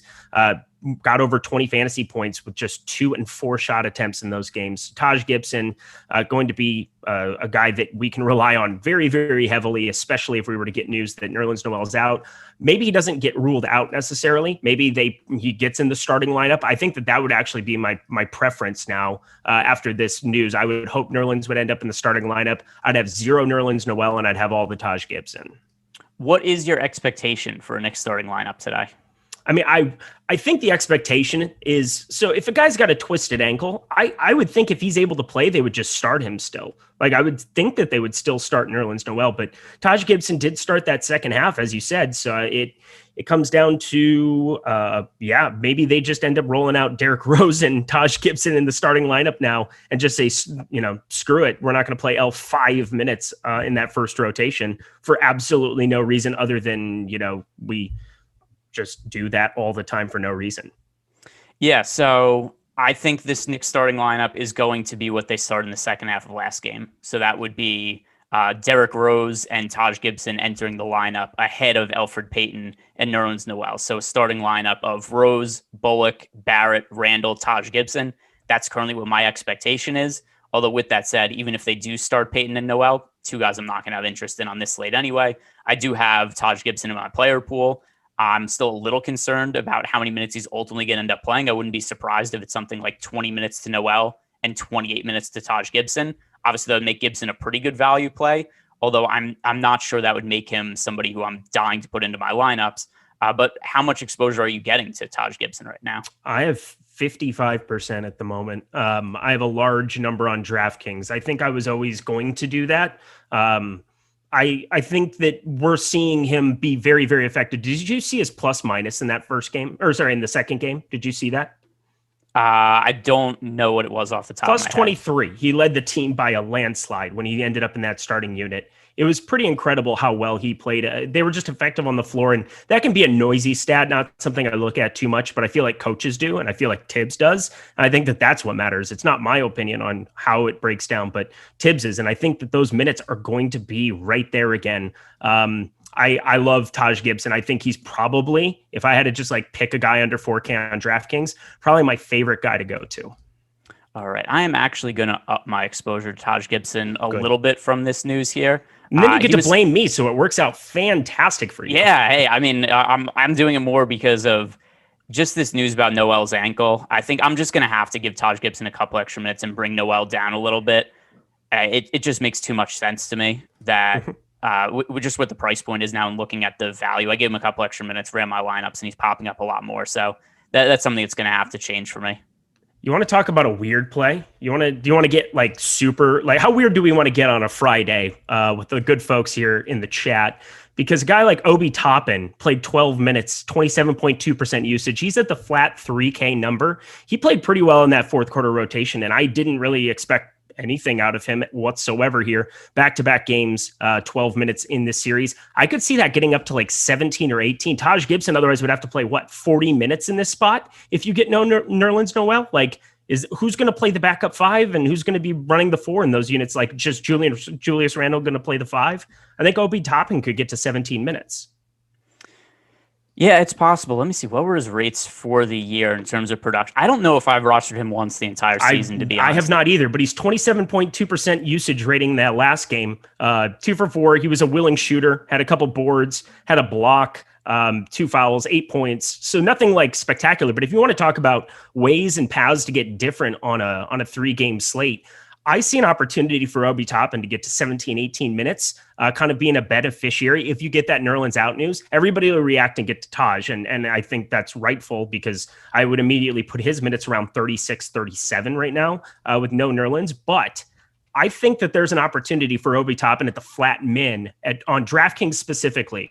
I think that there's some interest that I have there.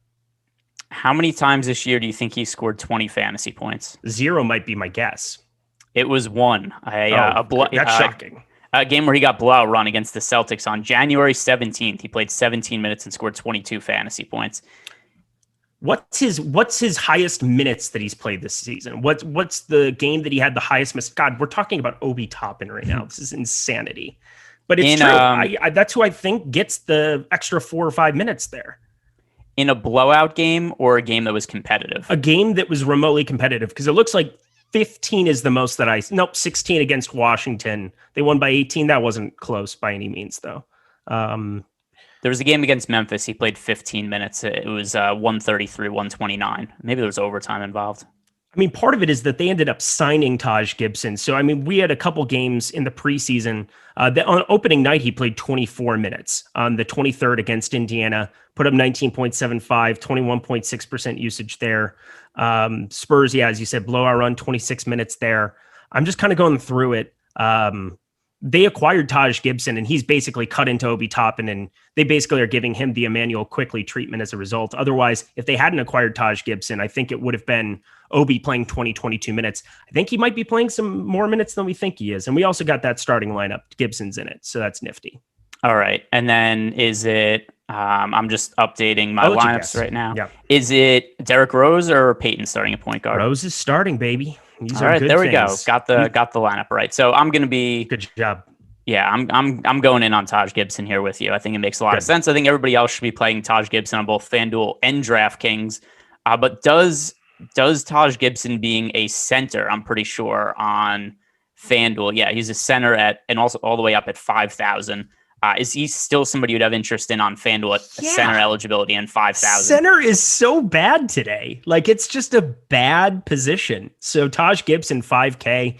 That looks weird, but I don't know what the number is going to get to in the next 22 minutes. God, I wish this news came out so much later, because I was always planning on doing this, and that was going to be my heels in the ground call, where I was like, you should have north of 50% Taj, and now he's going to be 50% owned on this slate. I think it came out soon enough. All right. Taj Gibson versus Robert Williams. Who do you think's the better play on FanDuel? See, now it's probably Robert Williams, because I think this might cut into his ownership a little bit. He's 5,400 and was a 1.37 fantasy point per minute guy. They have no reason not to just let him play a bunch. He's the best center that they have. Tristan Thompson's been playing the lion's share there, 25 minutes the last two. But Robert Williams is the guy who goes on the floor and is effective, can make things happen. And if they're trying to win this game, they're going to give him, I mean, we have him for 21 and a half minutes. I would think he could get up to 24 or 25 if he's going out there and playing decently well and doesn't get in foul trouble right away. It's really funny to see what's happened too, and I don't want to jump too far ahead. I wanted to touch on Paul George versus Kawhi Leonard. I'll circle back on that in a second, but it's funny to look at what's happened to the ownership of Robert Williams, and it's not that he's picking up zero ownership for this slate, but he was 70% owned or something like that on the last slate. And what's really changed from game 1 to game 2 with Robert Williams? Last game was a blowout. He was dealt with a little bit of a turf toe injury. He also had 5 personal fouls last game, so they didn't want to run him into the ground. But game 1, he played 23 minutes. He scored 43 fantasy points. Obviously, that was a little bit of an outlier in terms of points per minute production. But I don't think he's a vastly worse play now just because of what happened last game. It was a blowout, and he picked up 5 fouls. I expect him to play once again in the neighborhood of 22 to 24 minutes. Given his points per minute production, I project him to score more fantasy points than Taj Gibson, especially FanDuel, where we're going to get more of a priority towards the defensive stats. We'd still need to see what this ownership ultimately ends up being. But to me, and also DraftKings totally different where Taj Gibson, much more of a no-brainer play at his price. But for FanDuel, I still lean towards Robert Williams. Yeah, I think for me too, I'm looking over what is Robert over on Yahoo. So our presenting sponsor, Yahoo, they still have some spots left in that $20. So hop over there, fill that thing up. And then Taj Gibson at $10, my favorite $10 play that exists over there. But I think playing him with Robert Williams, it's pretty intriguing. As you said, foul trouble. That game was over in the first quarter. Like, it was done. It was donezo. It was gone. Joe Harris annihilated everyone. It was Super Saiyan mode. And I feel like now is the spot where you kind of want to be investing in Boston, going back into Boston. I don't think that they're going to win, but I think that they're going to keep it much more competitive than game 2 for sure. And Robert Williams, I think, has a big minutes upside. If he goes out there and he's effective and stays out of foul trouble, I think he could get to 24, 26 minutes and, might actually usurp Tristan Thompson if he goes out and is well. And if he doesn't do well, then that lineup's dead and you just move on with your life. All right. So now talking about what I think is going to be something that's pretty important to a lot of people, Paul George versus Kawhi Leonard. First off, are you willing to play George and Leonard in the same lineups? Absolutely. They're just both under. If they were both 10K, no, I would not do that. I would probably be leaning on finding one or the other, but their projections are just so, I mean, they're so good. They're mid 8K guys or low 8K guys who just kind of open up the entire world for you on DK. On FanDuel, you have the issue of positionality to look at. You don't get to just look at it in the lens of like what the salary is and what they're going to project out for. And Kawhi Leonard's a little bit of a stretch at 10K. I think I'm prioritizing a little bit more Paul George at shooting guard. 8,800 makes it a little bit more feasible for me, but hard to not love them both on DraftKings. Yeah, I like both of them also. I did set one rule in Fantasy Cruncher, which is I want to have, if Paul George and Kawhi Leonard are in the same lineup, I want to have either Luka Doncic or Kristaps Porzingis in that lineup. That's something that's a priority for me. I think that Luka and Porzingis are both also individually good plays. And I think that if Kawhi Leonard and Paul George are in the same lineup, that's going to be a high-scoring game that stays close. I'd have to think either Porzingis or Luka Doncic is involved in having a decent game in that type of situation also. So that's something that I would prioritize doing if you have Kawhi and Paul George in the same GPP lineup. For cash, play both of them. And if you can't get to Luka, if you can't get to Porzingis, fine, no problem. But for tournaments, I think you want to have either Luka or Porzingis if you have both Kawhi Leonard and Paul George. I'm overweight to the field on both of them. Eric, I'll ask you as the resident chalk expert, are you getting overweight to the field on those numbers? I've already said I am, so you wouldn't be taking some chalk stance that would be getting you made fun of. Yeah, no, I'm doing the same thing you are. Thank God. I don't want to have to disagree on the show with you at this point in time. Oh man, this is fantastic. We're going to see this ownership skyrocket on Taj Gibson, and then I'm just going to feel sick. But mainly, yeah, that's kind of the fun part about the playoffs is the timing of news. Well, I think the regular season too, but the timing of news is sometimes so much more important than what the news is. Like just being able to capitalize on it.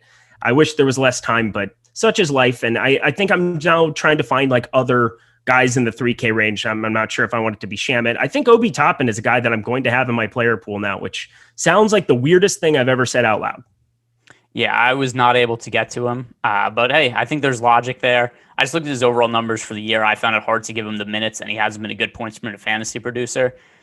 One thing that really that kind of swung me, because when you first mentioned Toppin, I thought like, oh, okay, that's kind of interesting until we looked at his games so that saw that he's never played more than 15 minutes in a competitive game all year. And so that just combined with him not being a good points minute fantasy producer, that personally makes it hard for me to see the upside. But who knows? Maybe Noel doesn't play. Taj Gibson gets in foul trouble and they have no choice. But they had Mitchell Robinson, they had Nerlens Noel, they had Taj Gibson. Now they have two of them. They have Taj Gibson, they have Obi Toppin. And, Julius Randle can play a bunch of minutes. Would it be surprising to have Tibbs just play everybody 40 minutes? No, it wouldn't be surprising whatsoever. But it's not even like the fact that I like Obi Toppin. It's the fact that I think he's somebody who could get to 15, 20 points, and he's the flat min. And it's more of what he can get me and the kind of lineups that I can create with him. And if other guys fail where it's not, Joe Harris goes for 20 or some of these other small forwards that just don't get there entirely, you could just have a completely different build with the guys like 1 or 2%. And I think there's a 17, 18 minutes upside. And, that he's not a particularly good fantasy point per minute guy, but I'm fine taking that shot. All right. You know what I haven't mentioned yet? So Eric and I, we're not done in 15 minutes. We're actually sticking around for 30 minutes. We're going to keep talking about some of the Yahoo slate. Maybe we'll look ahead to tomorrow's pricing if that's up yet. And then also look at some of the single game contests and some of the offerings that are up on the Yahoo site. But then also, guys, don't forget, if you're a new user to Yahoo, go ahead, use the promo code Awesemo. If you make a deposit of $5 or more, you get $30 worth of free play money. So that's definitely something to take advantage of. That is promo code Awesemo. And then first-time depositor making a deposit of $5 or more. Let's catch up on some of these super chats from Devin RJJ. He's saying, if Noel gets to 20 minutes, would you go to Tristan Thompson or Taj Gibson on FanDuel? First off, I don't know that Noel is going to get to 20 minutes and Taj Gibson is starting, but Taj Gibson, the priority there. I would take the under on 20 minutes for Nerlens Noel. I would run to the bank and cash that ticket. All right. And then other super chats. I remember. Okay, here we go. R. Cathelza. Okay, we have a few super chats now. Thoughts on Zubats or Batum for DK single entry?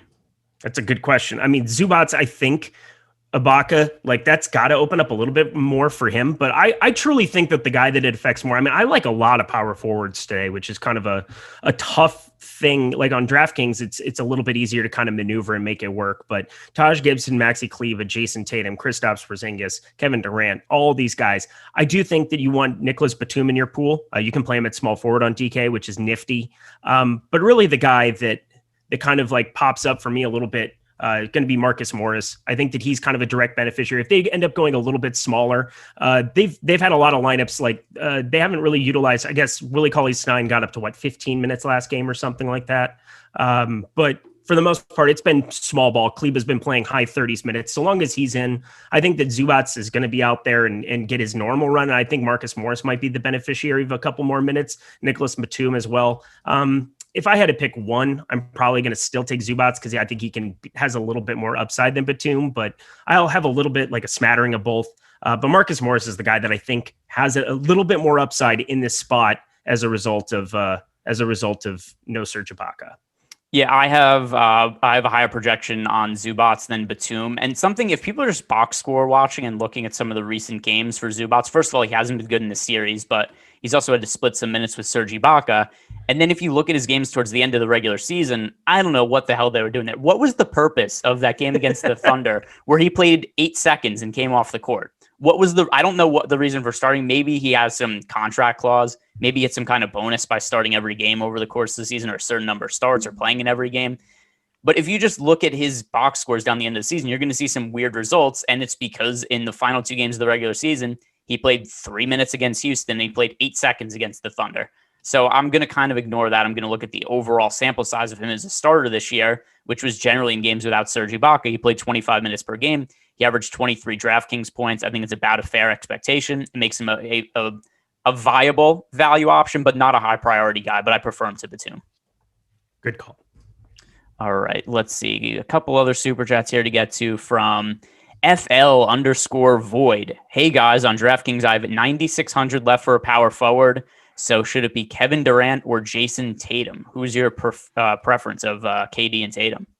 I'm going to prioritize a little bit more Tatum. I think 9,800. It's going back into Boston. He's shown a crazy amount of upside. And I'm not saying Kevin Durant's a bad play. I think on FanDuel, my answer would actually probably be Kevin Durant just because of positionality. He's coming in under 20% owned, whereas Jason Tatum's, double that ownership almost. I think on FanDuel, that'd be the right answer. But I think on DraftKings for me, I would rather go to a little bit more Jason Tatum. Obviously, it's a must-win game. But you're not looking at somebody who's cannibalized by 2 other guys. And, if Joe Harris goes nuclear again, there's that. But Kevin Durant has to deal with James Harden, Kyrie Irving for shots and statistics and all the goodies. So I think a little bit more upside for the one-man show that is Jason Tatum.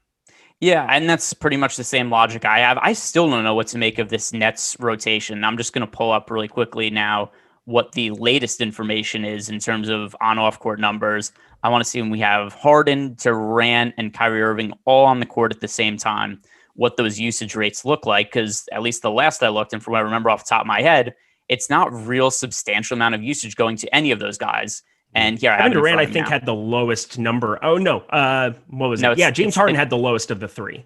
Yeah, but he has the most fantasy point production still because of his assist totals. So here's the numbers with Irving, Harden, and Durant all on the court. 29.4% usage rate for Durant and scores 43 DraftKings points per 36 minutes. James Harden, 18.4% usage rate, scores 46.22 DraftKings points per 36 minutes. Then we have Kyrie Irving, 23.5% usage rate, scoring 40 DraftKings points per 36 minutes. So you just look at those numbers, and without a doubt, all 3 of these guys are great. And I assume if either of them was to get, any of them were to get really hot to start the game, then the Nets would probably make it a priority to say, like with Joe Harris last game, hey, this guy's hitting a bunch of threes. We're going to keep getting him the ball. And the way the Nets offense works, you can't double off anybody. It's kind of easy to end up finding one guy open looks if you're trying to prioritize getting it to one individual guy. So if one of them gets hot, then sure, that one guy could end up flashing a bunch of upside. But more often than not, I think it's going to be really hard to predict. And there are guys on the slate, whether it be Luka Doncic, Jason Tatum, who's not competing with anybody else for usage. I think that even if this, and also one other point to be here on these 3 guys, Tatum has to have a big game, I think, for Durant to have a really big game. There's no situation where Tatum sucks and Durant has a massive stat line because the Nets just blow out the Celtics then, correct? Correct. That's the logic I would use. Yes. So, I mean, that's what I'm going to lean on. I've Tatum projected for about 4.5 more fantasy points. It's to me, it's really just the way that the usage is allocated, and Durant having to compete with 2 other Hall of Famers for the basketball today. Yeah, it's pretty problematic. Yeah, it's a problem. A follow up from Arkathelza. So before he'd asked us Zubats or Batum for a DK single entry. Now he's thrown Reggie Jackson into the mix. So if you could roster Zubats, Batum, or Reggie Jackson, would you still go Zubats? Zubats over the 3, but Reggie Jackson is your low-owned dude over on DraftKings that I think has a little bit more upside. He's under 4K. He's 3,900. We've now seen him get a little bit more run, 30 minutes last time out. I'm surprised to see him under 20%. I thought he'd even be up a little bit higher. You kind of want to be plugging those savings in spots, but I guess that's the effect of Derrick Rose and Luka Doncic at the position as well on DK. But you can slide both of them over to shooting guard and small forward, and you have no problem filling him in and having him be your value. But Zubats is still, I think, the priority of the 3. All right, so we have 8 minutes left. Then we're going to get to lock. Then Eric and I are going to stick around for 30 minutes. We'll talk about Yahoo. We'll talk about whatever other weird thoughts in our heads. We'll make fun of each other. We'll engage with chat, all that fun stuff. But one guy I think is very important for us to talk about that we've not yet mentioned. And then I feel like we've hit on pretty much all the most important, pertinent plays on the slate. Nick Claxton. So there is no Jeff Green in the rotation for the Nets today. I think there's a pretty wide range of outcomes with Claxton's minutes, but he's been such a good point per minute fantasy producer when he's been on the court this year. And also he offers a kind of salary savings that's hard to get to today. Nick Claxton is currently my favorite overall value play on the slate, even more so than Taj Gibson. Just because of some of the potential for the playing time upside. And we saw last game, he played 18 minutes, didn't really do a whole bunch with that, except we've seen some big games from Claxton this year. With no Jeff Green in the picture, I tend to think that we are going to see more playing time from Claxton. So what are you doing with him today? Yeah, I have 40% of him. I have a large number. I feel good about it because it's 3,100. And even if he goes out and fails, which I don't think is super likely if you get the minutes that we think that he might, he gives you access to be able to get to more Luka and to more Kawhi Leonard, to more Paul George, more Jason Tatum. He's kind of a play by necessity for me. And he's projecting decently well. Having somebody who's at, even 16, I feel really good about having exposure to him as somebody that can help me get to some of these other top plays. And I can't believe how Starsy and Scrubsy my lineups have really kind of become.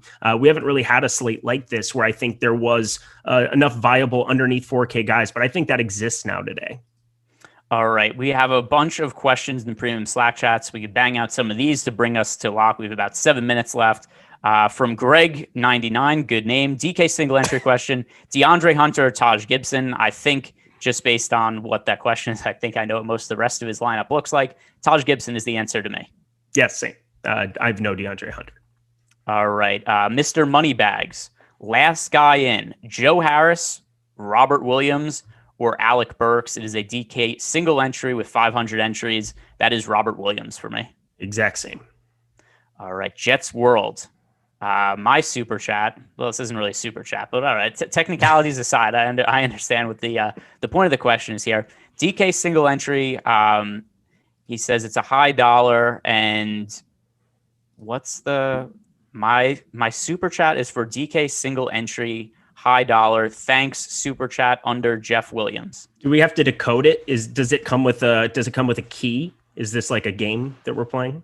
Did we miss this? Oh, here. Okay. This is a super chat that just came up. That, okay. We didn't see it before. Okay. So here we go. Now we could put all of it together. Jeff Williams. I didn't equate that to Jets World because I didn't read his entire message before I kind of jumped on him. But okay. Luka and Claxton or Durant and Tristan /Herter? Luka and Claxton. Luka and Claxton. All right.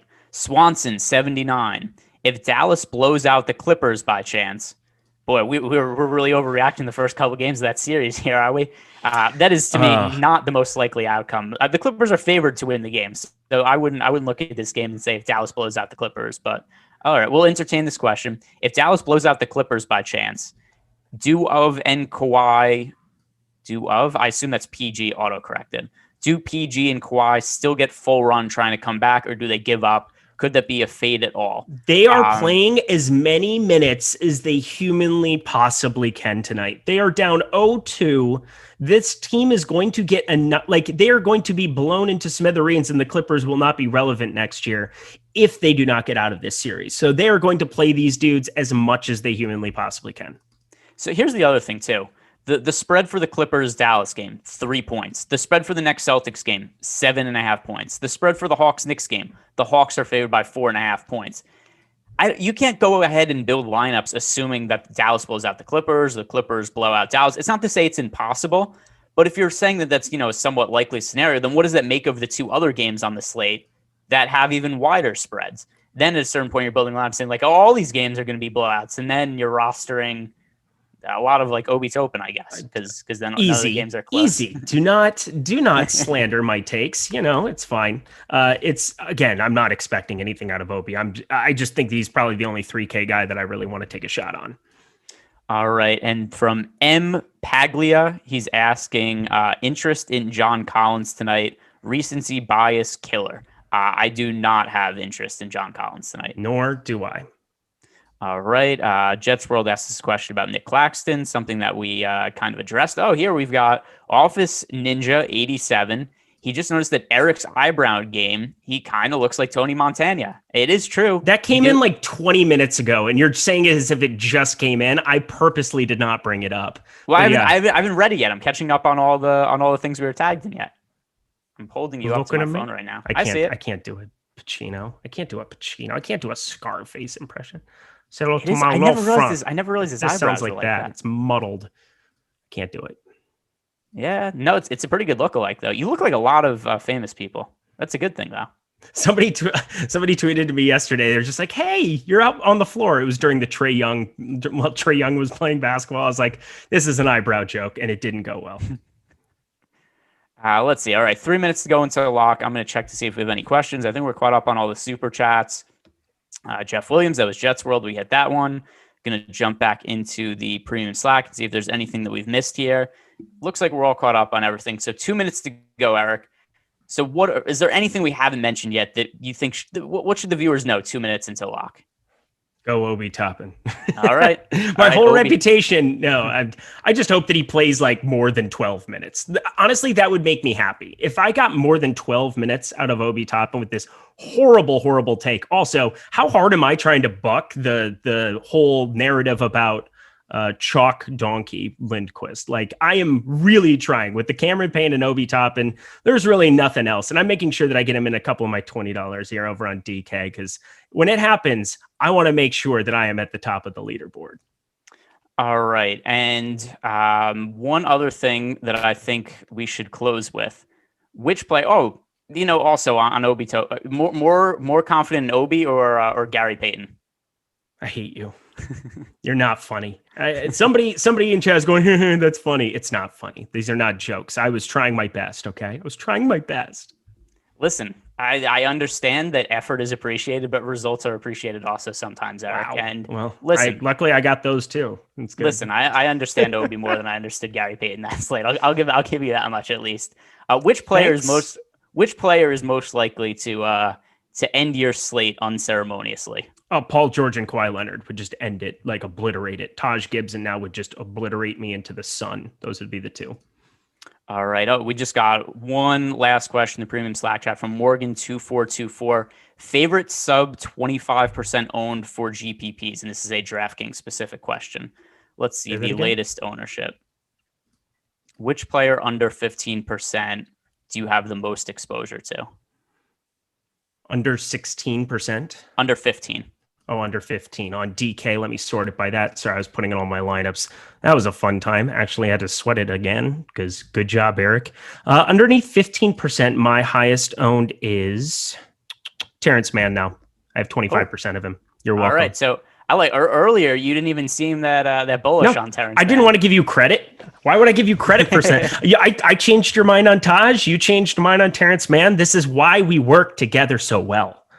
The answer is Zubats for me. Zubats only 9% owned today. Okay. I think that he's somebody who makes sense to be overweight to the field on. But all right, guys, that brings us to lock. Don't go anywhere because we're going to be talking for the next 30 minutes. We'll be reacting to whatever happens in the Knicks game.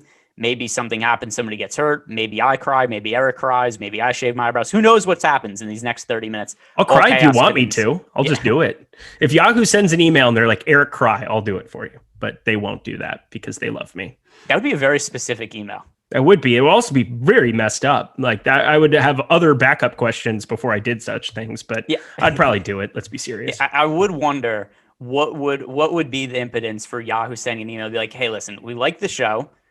We're happy we're sponsoring that. People can use the promo code Awesemo to sign up with a $5 deposit. They get $30 free play money.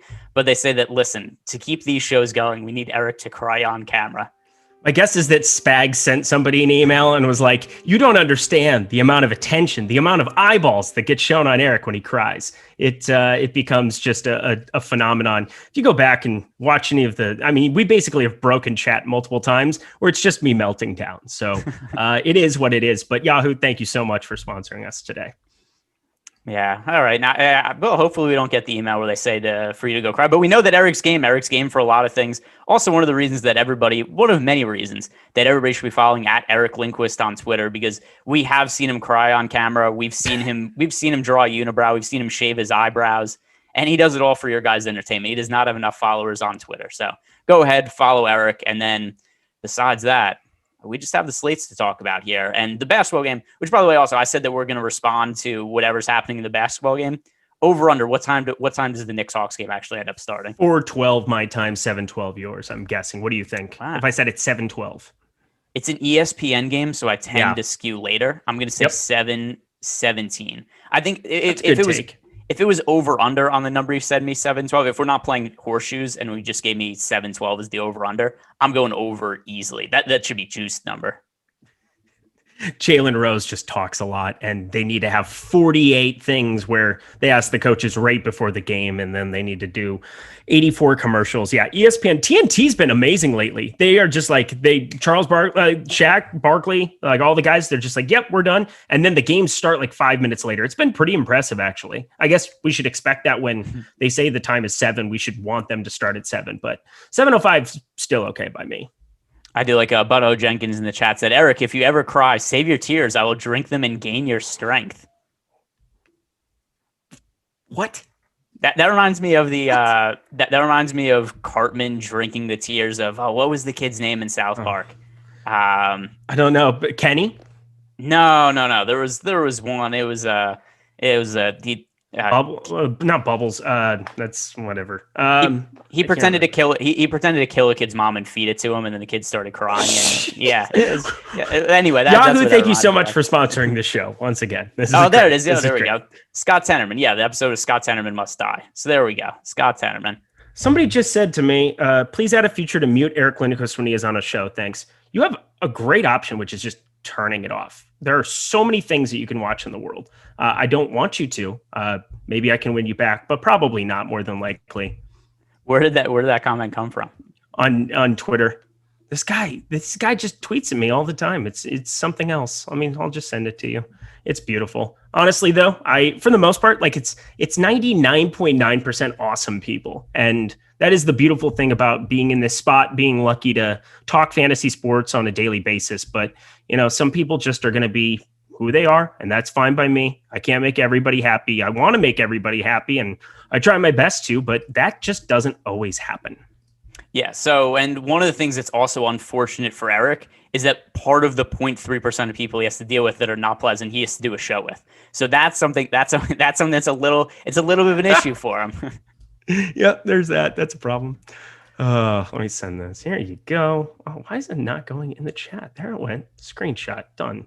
Oh, we do have a super chat here from beautiful from Paul Ekizi. I might have pronounced that incorrectly, but Eric and Greg, when you guys have haters, it means you're doing something right. Thanks for your advice and good luck. It could also mean we're doing nothing right, but yeah, I mean right here. And by the way, we have Carlos Manzo saying, Eric, you are my favorite. And let's see, Curse of the Blitz. She's always here hanging out. She says she agrees. Nice super chat. So yeah, we've got plenty of nice Eric Lindquist fans. And once again, everybody, go follow. Two things to do. You go follow at Eric Lindquist on Twitter. And if you've not done it yet, go to yahoo.com, go Yahoo Daily Fantasy. If you've not made a deposit there, use the promo code Awesemo, $5 or more deposit on your $5 or more on your initial deposit, you get $30 in free play money. So that is definitely something that you're going to want to take advantage of. And then let's look at some of the Yahoo single entry contests for tonight. Of course, the Knicks game is not started yet today, the Knicks Hawks game. So we don't have that to talk about. Let's do a brief overview of some of the single game contests on Yahoo. Maybe they've filled yet, maybe they haven't, but I'm about to find out in a second. Let's do it. Let's build a couple of those. That'd be a lot of fun. Can we get a screen share going with Tyler and build a couple of the single games? Because I will say, out of any of the sites, period, they have the sharpest pricing at Yahoo. Like, it is by far, I think, the sharpest priced site day in, day out. And that includes some of these single games. It's spread out ownership. And when the ownership is as spread out as it's been for a couple of these games early on, when they make you really have to reach to go get those studs, it makes it very, very interesting compared to other sites. So I just have to give Yahoo some props for that, because they do an amazing job in their single game formats. Yeah, and let's see, I'm pulling it up right now. So we have single game contests for both of the late games, and then also something to note that if you're looking at the Yahoo single game contest, you're making lineups of 5 players. There's a megastar spot that gets 2x fantasy points. There's a superstar spot that gets 1.5x, and there's the star spot that gets 1.2x. So here we have, all right, I'm going to pin what Tyler had there, which, by the way, also nobody knows what that means. That's just me walking through what I'm doing on my screen at the time that nobody could see anyway. But I'm pinning it to my screen so I could actually see what's going on here with my terrible eyesight, which is still kind of difficult for me to see. But yeah, let's go ahead and just draft some lineups here. Let's go back and forth. We'll build a lineup where we go off trading picks, but we're a tandem here. We're playing as a team. Yep. I'll take the first pick. I'm going to put Jason Tatum in the megastar spot. I think that it is, yeah, there you go. Jason Tatum. You probably don't even have to search for the players. We could just click them there, but click them in. So click them in the megastar. If you click it right off the bat, it should be the first guy who gets plugged into it. I think at $43, maybe he comes in a little bit lower owned in the megastar than he should. He's the lowest of the 4, but I have him the highest projected out of anybody in this game except for James Harden. I think I have James Harden by half of Yahoo fantasy point more. But Jason Tatum is the guy that I want. I think if Boston's going to be competitive whatsoever, there's only one guy that you should be looking through. What really gets interesting is now what you're going to do in the superstar spot. And that is your pick. So who are you going to take in the superstar spot? Let's go different. Let's go Kyrie Irving. Maybe possibly the lowest owned of the 3, but you're going to need some of these savings, I think. I think Kyrie Irving probably goes out and plays a pretty decent game here. It's tough to get to him just underneath 9K. I think he's pretty scoring dependent too, compared to James Harden and Kevin Durant, but he really wants to show it to Boston. And I think that there is a high upside there for it. Let's just get different and go Kyrie and superstar. All right. I'm not going to fill the star spot yet. I think that just the default value play we want here is Nick Claxton. Love. So yeah, he's going to go in the flex. So why don't we throw him in? Are we able to click down in the flex? Yeah, if you click flex, then you can click over to Nick Claxton. That's like a stone cold lock, and we'll see. He ended up in the star. So let me see if it works there. All right, perfect. We'll throw somebody else in there. All right, so make your pick for the star spot, and then we'll throw Claxton into a flex after. Well, I mean, are we going to be able to afford Kevin Durant up there? I think we are. I think that there's a path where we can maybe go Kevin Durant. Actually, no, I don't think we are going to be able to get all 3 in. We'd have to play 2 guys down at the min, I believe. We'd have 23 left over. We play Claxton, who's at 10, only $13, and Jeff Green's the only guy there. You would have to go Bruce Brown in him. I don't completely hate that, but out of anybody else down there, I want Kemba Walker in the star. I think that Kemba Walker has a big game. I feel like he's the one dude who can also really kind of help the case for them staying alive here. Let's go the Kemba Walker route. All right. Well, now I really hate our lineup because now we have $30 left over. Oh, that is true. So instead of going Kyrie, I think we probably go. Are we able to just go up for James Harden in the superstar? Yep. Yeah, if we go to Harden, then we have $20 left over, and we could get to Joe Harris, Blake Griffin. Although my actual preference here would be instead of going to Harden, go to Kevin Durant, and then we have $27, and we could pick between Evan Fournier, Marcus Smart, or Robert Williams for the final flex spot. Perfect. Let's do that. All right. I feel like we've just given Tyler a lot of commands, and he might have been. I think he's got it though. He's crushed it. I think he crushed it. All right. I can't tell. It's Durant. a little fuzzy looking at it. Yeah, here. Durant. Yep. Yeah, I can't see Beautiful. anything. Even with my glasses, I have terrible eyesight. I can't. Yeah, I can't see. He's got it. He crushed. Look at this guy. And then we go. Yep. Let's see. Who do I have the most Claxton. fantasy points projected for of that?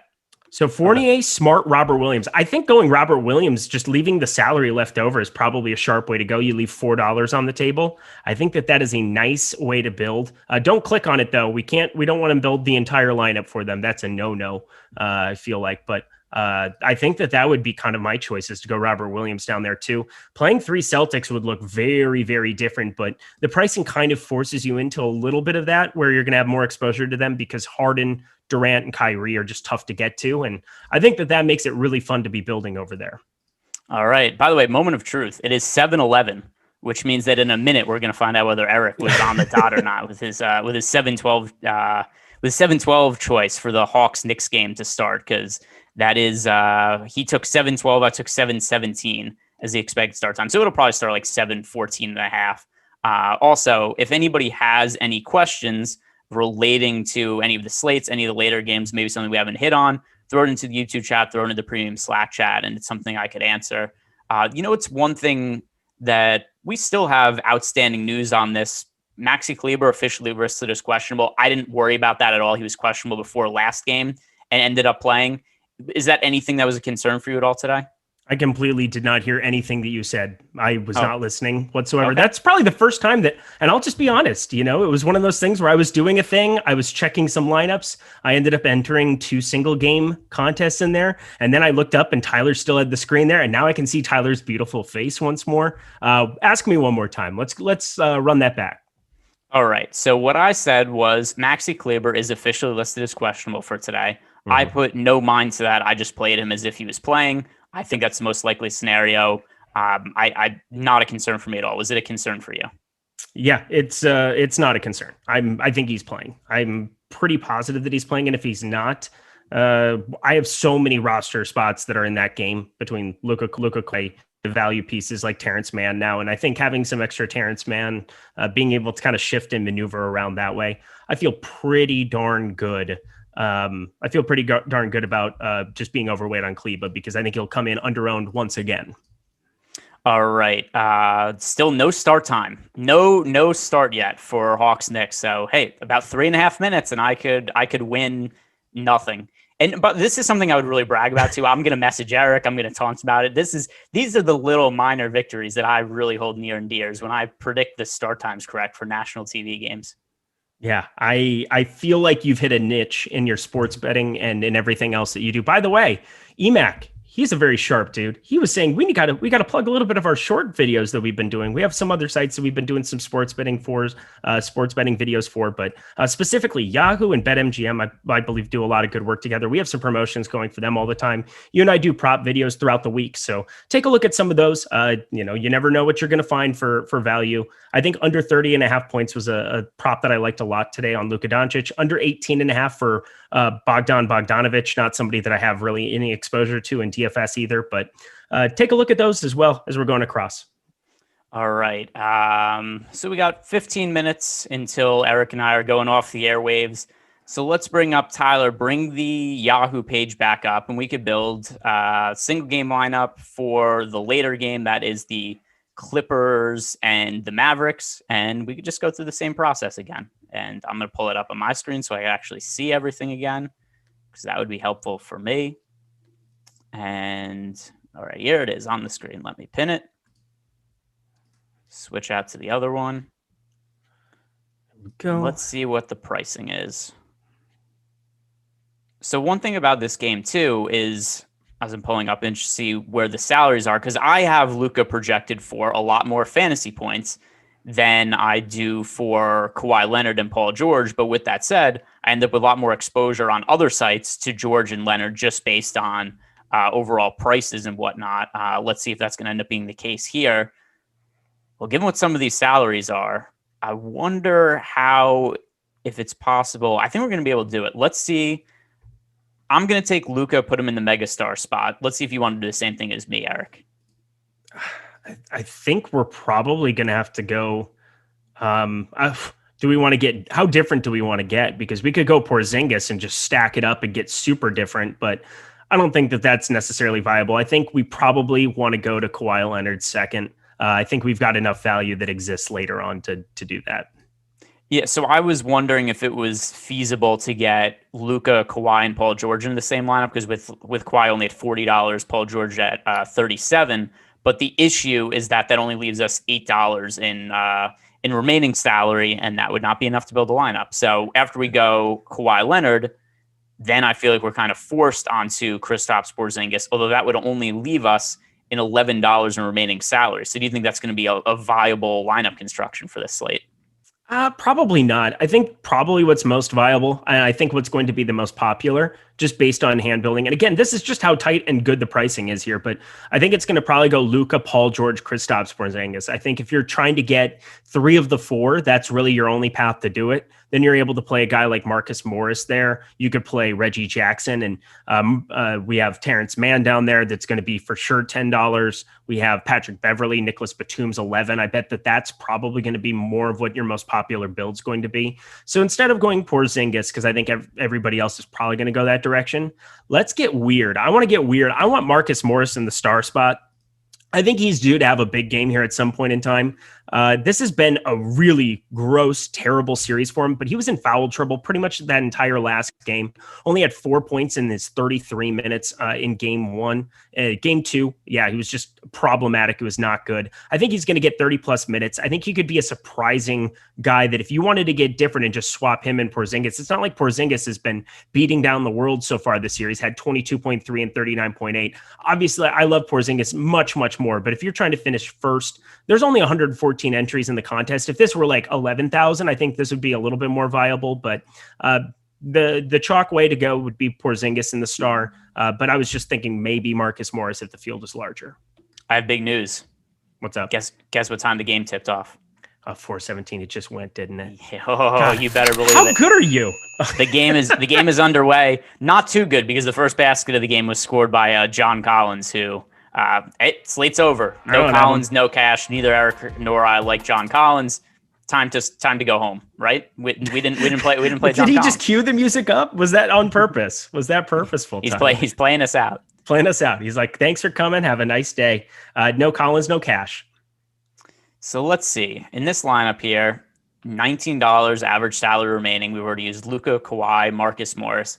We can't play Paul George, not enough salary remaining. We can't play Kristaps Porzingis, no salary remaining. So Tim Hardaway kind of becomes a necessary play. So yep. Tim Hardaway, that becomes a no-brainer. And also at this point, we can't be too concerned about the expected ownership for these remaining guys, because, you know, we already played Marcus Morris in the star spot. So it doesn't really matter. Yeah, at this point, I think we're already different enough that it doesn't really matter. So yeah. Tim Hardaway would become the next play. And then we get to a point where Reggie Jackson, Ivica Zubac, Dorian Finney-Smith, Jalen Rose, Rajon Rondo. I think we've all been on the same page with Zubac, so that would be the guy. But I want to do something else. I want to reset this. Okay. We've got 11 minutes left to kill. I want to make a lineup where we have Terrence Mann in it at some point. Okay, we can do that. I mean, we're still going to go Luka. Actually, let's do this. Let's do the non-Luka lineup. Like, what does that look like? Well, you don't even want to do that. You don't want to do that whatsoever. Not with Terrence Mann, though. Not with Terrence Mann. No.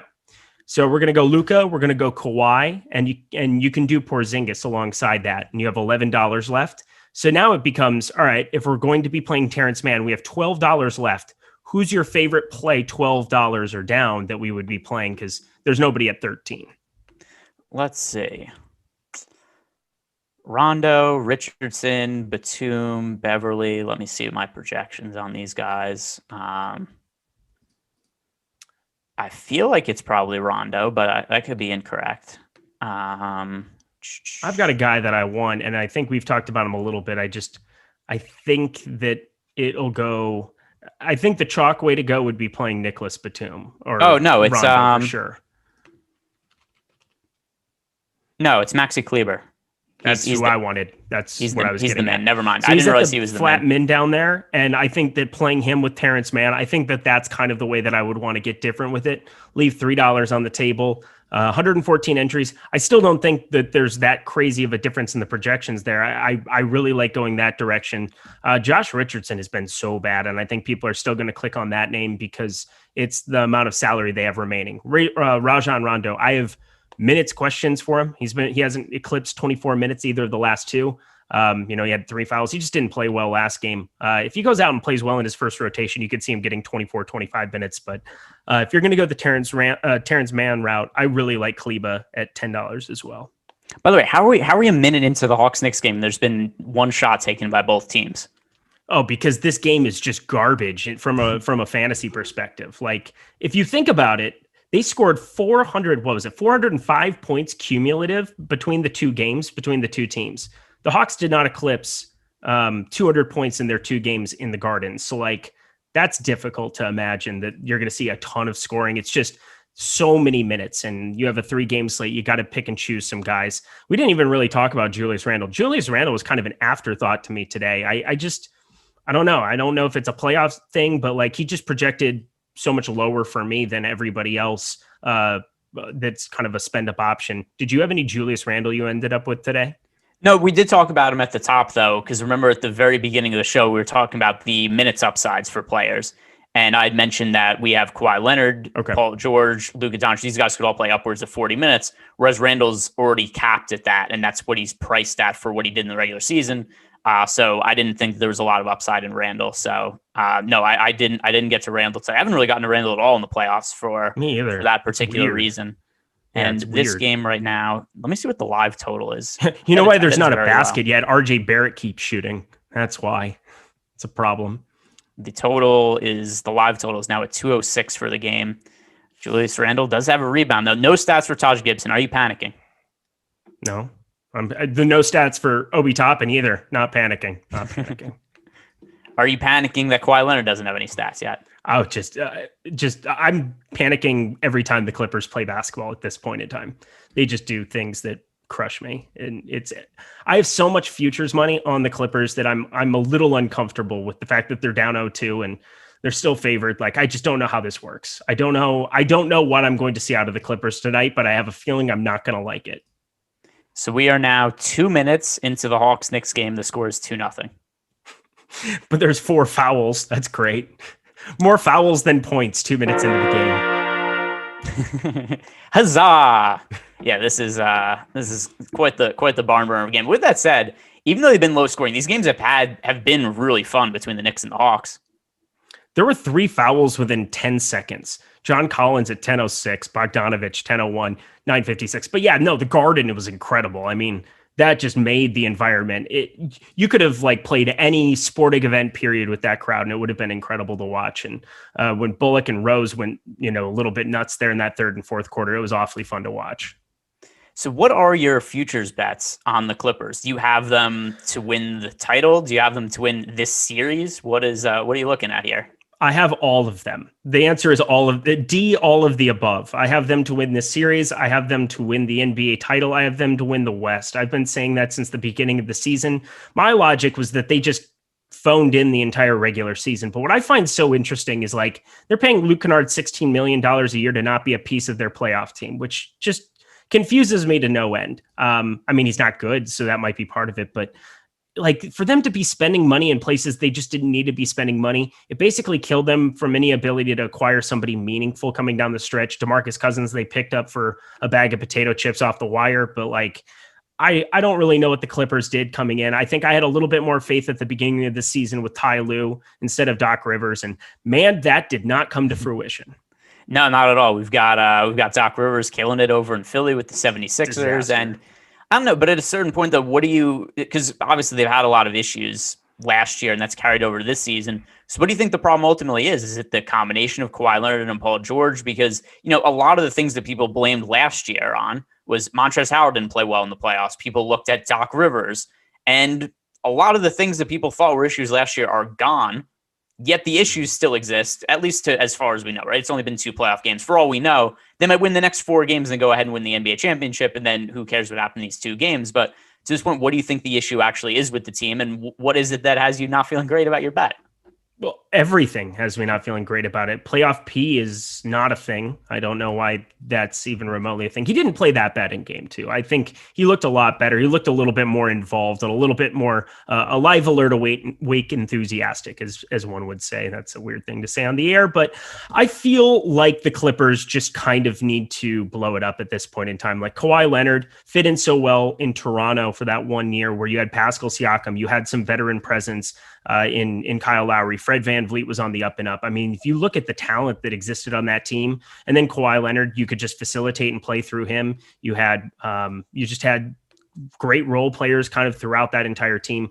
The Clippers just lack any kind of a third punch. Like, it's Kawhi and Paul George, which is great, but like, where are they getting that third scoring from? It's not Zubats. It hasn't been Marcus Morris. It hasn't been Reggie Jackson. Rondo sure ain't it. Like, there's just nobody else that they can really play through that can get them any kind of meaningful buckets when you take Kawhi and Paul George out of the equation. And they don't really run a great screen and roll game together either. So that becomes problematic. Like, they don't play off of each other very well. And that's kind of your major issue.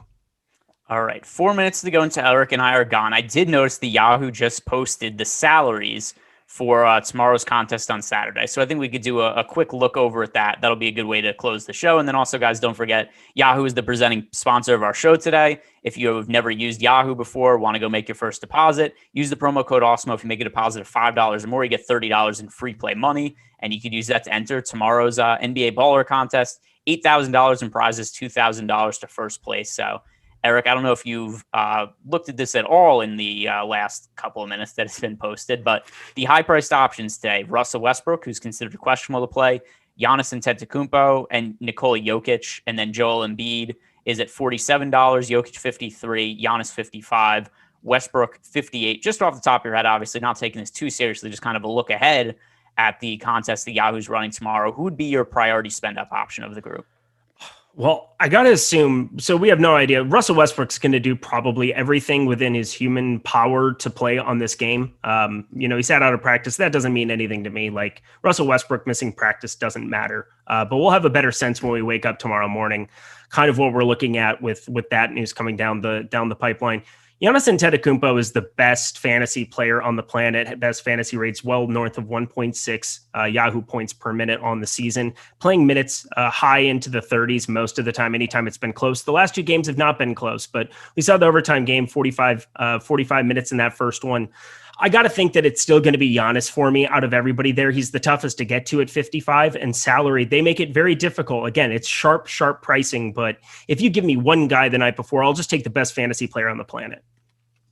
Yeah, I'm going to go with Giannis as well, especially given how many minutes in the role we've seen from this point. The only real concern for me at this point is just that the Bucks are continually just dismantling the Miami Heat, and we haven't seen Giannis have to really play his big minutes since game 1 just because the games haven't been competitive. But I'm curious to see what do we have a spread yet for tomorrow's game? So the Bucks are actually favored by 5 points tomorrow. Last game, it was only, I think, closed at 1.5 points. Yep. So a pretty big move there. But yeah, I think the most likely scenario is probably that game sticks close as opposed to blowing out. So $55 for Giannis, that would be my priority play at the high end. And then just scroll through the names here, Eric. Close this out with you give one guy that stands out to you at his price point at first glance, and I'll pick out one guy that stands out to me. Let's see.